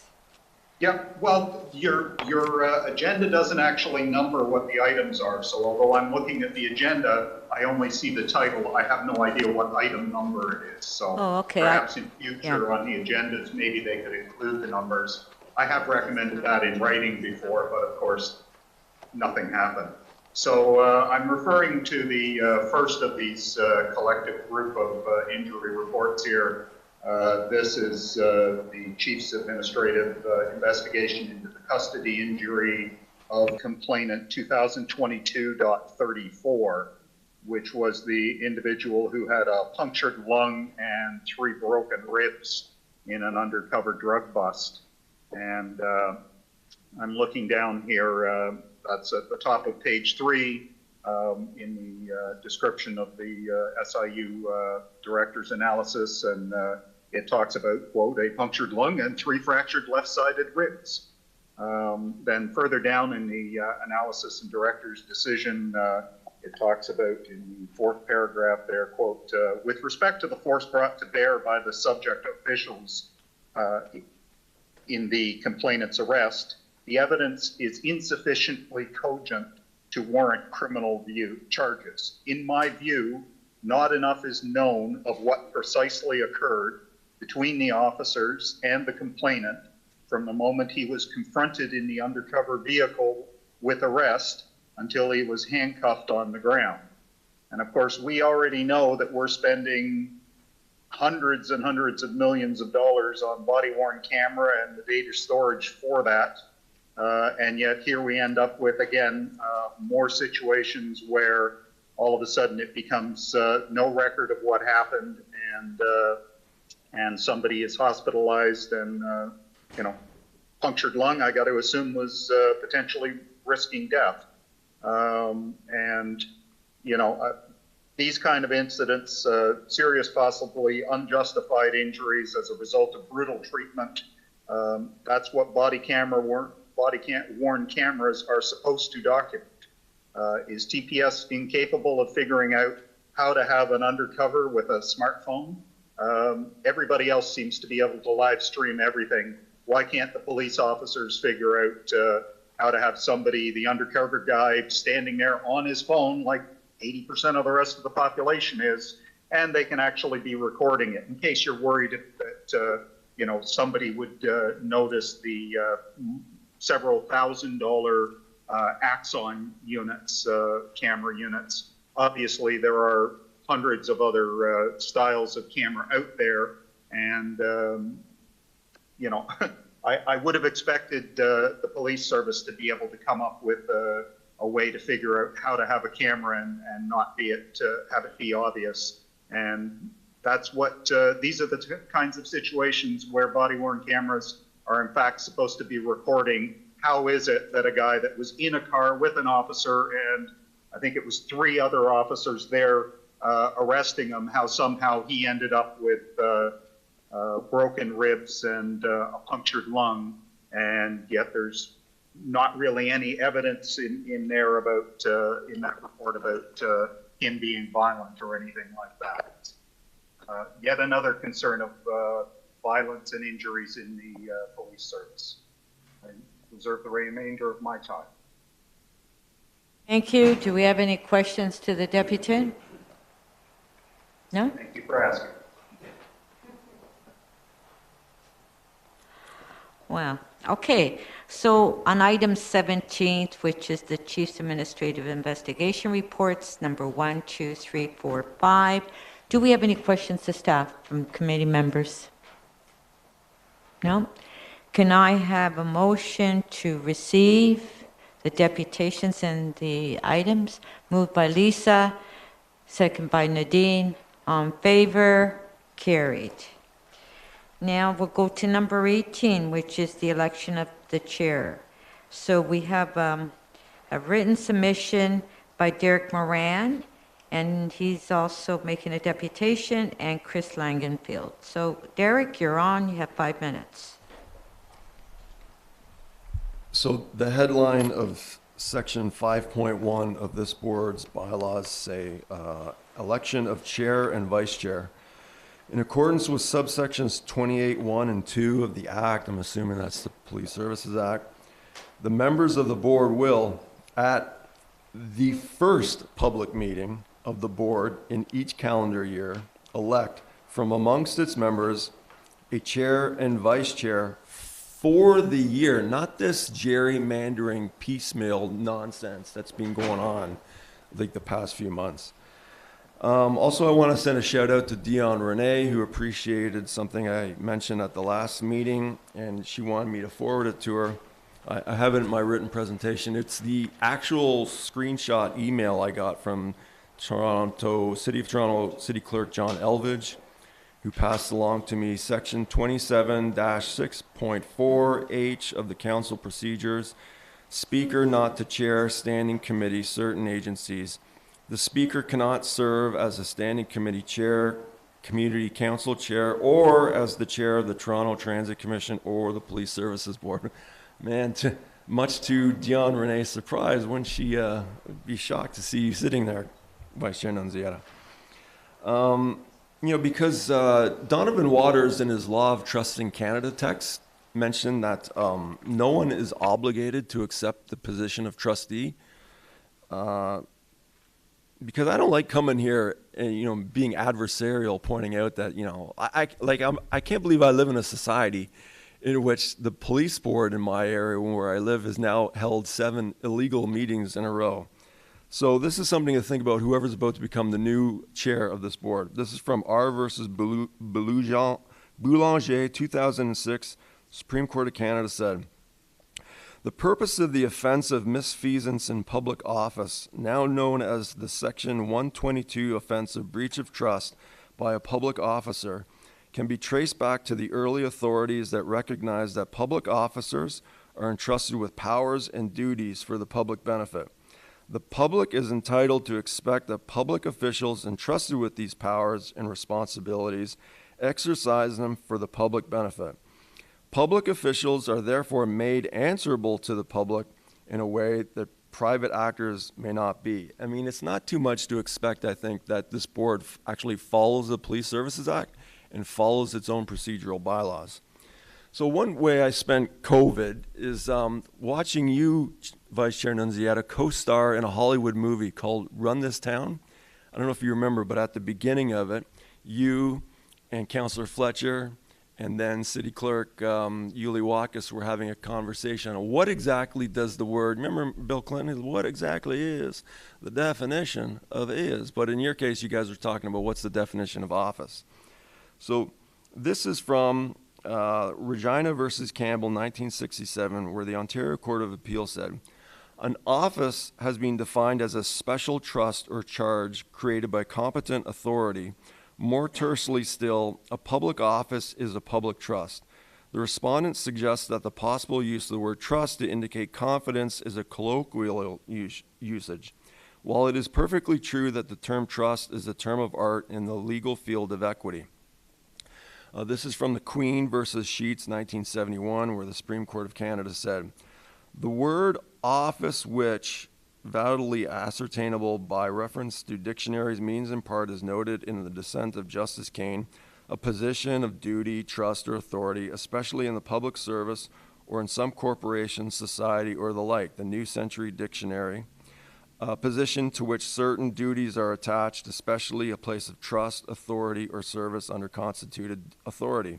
It goes without saying that the position held by a member of a council or of a county is a position of duty, trust, or authority in the public service or is a service under constituted authority. One of those duties of a trustee, of a fiduciary holding an office of public trust is the duty of full disclosure to provide information of a material fact. And I know you don't like it, Vice Chair Nunziata, especially when I go to those meetings at City Hall, when I point out that Toronto City Council members who tell members of the public that we can't ask questions are lying. But the simple fact is there is a duty of full disclosure of providing information of a material fact. Thank you. Do we have any questions for the deputy? No? Okay. I don't remember being in a movie. It was the one about Rob Ford. Thank you. Next deputant is Chris Langenfield. Put him on the line. You have 5 minutes, and we're on the item of election of chair. Thank you, Vice Chair.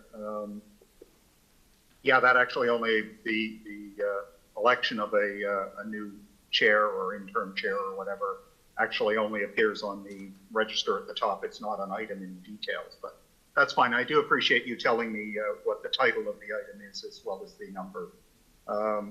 Looking here at, and again, I'm still blocked from actually being able to share this on my full screen, so I don't know if you're seeing it.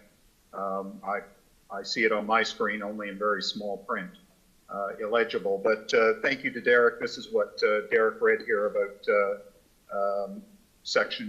chapter 27, section 6-4H of the Toronto Municipal Code, which states that, as Derek said, the speaker cannot serve as chair of the Police Services Board. And of course, the Toronto bylaws, the Toronto Police Services Board bylaw 161 has section 6, the duties of the chair, and it describes what those duties are, and is very clear that really the duties are what you're doing right now, serving as chair, Vice Chair Nunziata, what the municipal code, of course, states you're not legally permitted to do. This is now the second time that this has happened out of 3 meetings that Ann Morgan has been chair over the board. So I have to suggest that obviously, since she's incapable of attending the meeting and doesn't feel comfortable enough with technology to be able to do what every other board seems to be able to do, and they all seem to be able to have people that are chairs of their respective boards and groups, they can actually chair the meetings without have to conspire with someone to commit a crime. So I'd like to suggest that Ms. Morgan be precluded from anybody voting for her. And by the way, Ms. Spencer, welcome to the board. If we were able to get into the building without being searched and having legal items confiscated by the police, I'd be there in person, and I would have begun by welcoming you. But the way this goes on virtual meetings and the technical problems and the violation of people's rights to speak to the board has precluded that. But I welcome you. However, with your newness to the board, I trust you can understand that I don't think you're the ideal candidate to chair the board, beginning with really at your first meeting being elected as chair of the board. Neither of the councillors are there, and really it would be inappropriate for either of them, given their duties, to do it. So I'd like to suggest that Ms. Kostakis is really the only reasonable person that's eligible to be nominated to the board. I appreciate, as Derek mentioned earlier, Ms. Kostakis having realized one of the ploys of Vice Chair Nunziata to try and breach the procedural bylaw, attempting to make changes on the fly without having previously put that out in the agenda of the meeting before and having it approved by the board as required by the bylaw. I think it's section 28 of the bylaw. So I hope, Ms. Kostakis, that you've realized, you got to be careful who you're affiliating yourself with, and I hope that you've learned that to some extent, and therefore, hopefully we can put our trust in you to be chair of this board and to actually obey the laws and uphold the Constitution and obey your oath and fulfill the oath that you swore to uphold the Constitution, the Charter, the bylaws, the Police Services Act, all these things that are being violated on a regular basis by this board.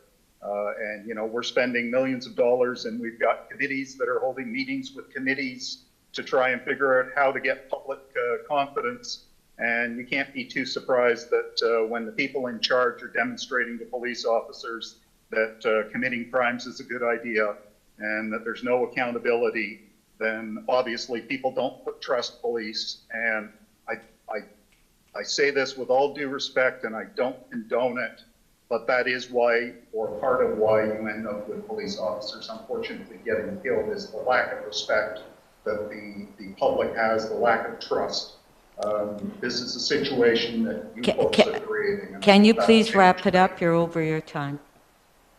No, my time just ended, and I ended as well. Thank you. Well, thank you. Do we have any questions? Okay, thank you. Okay.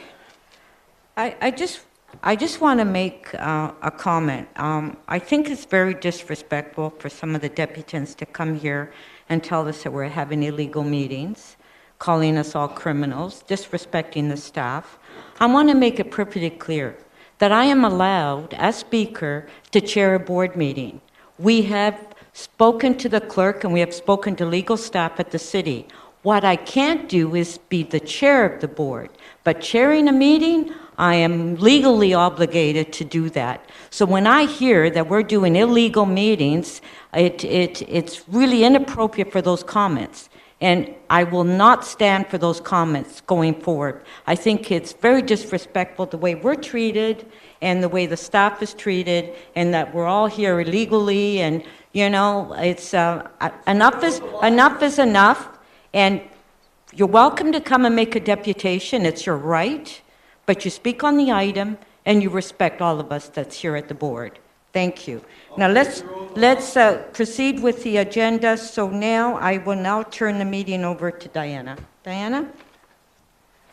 Good afternoon, and thank you, Vice Chair. In accordance with, can you hear me? Yes. Please, if you continue to disrupt respect, I'm going to ask you to leave, Miguel.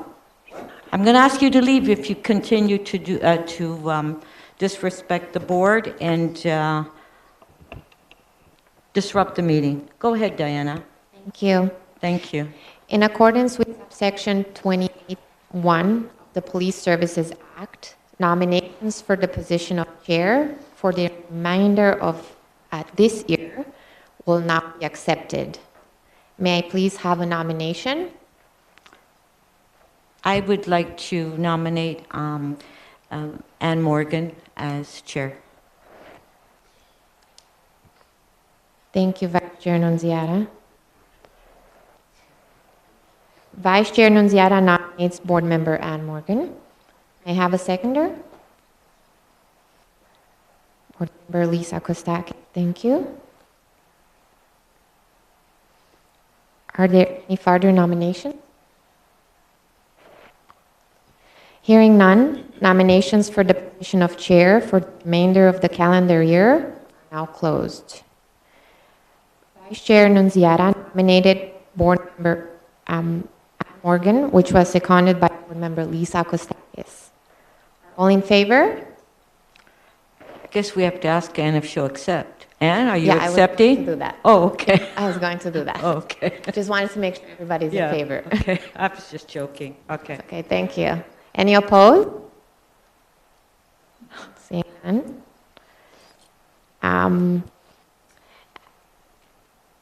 Board Member Ann Morgan, do you accept the nomination?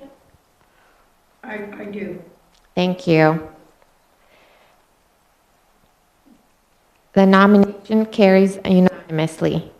There being only one nomination for the office of chair, Ms. Morgan is the elected chair of the board for the remainder of the calendar year and until her successor is appointed. Congratulations, Chair Morgan. And thank you all for participating.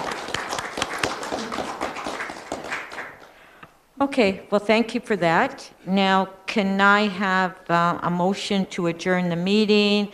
Moved by Lisa, moved by Chair Ann Morgan. All in favor? Carried. Our next board meeting will take place on Thursday, May 18th at Police Headquarters. Thank you. Meeting is adjourned.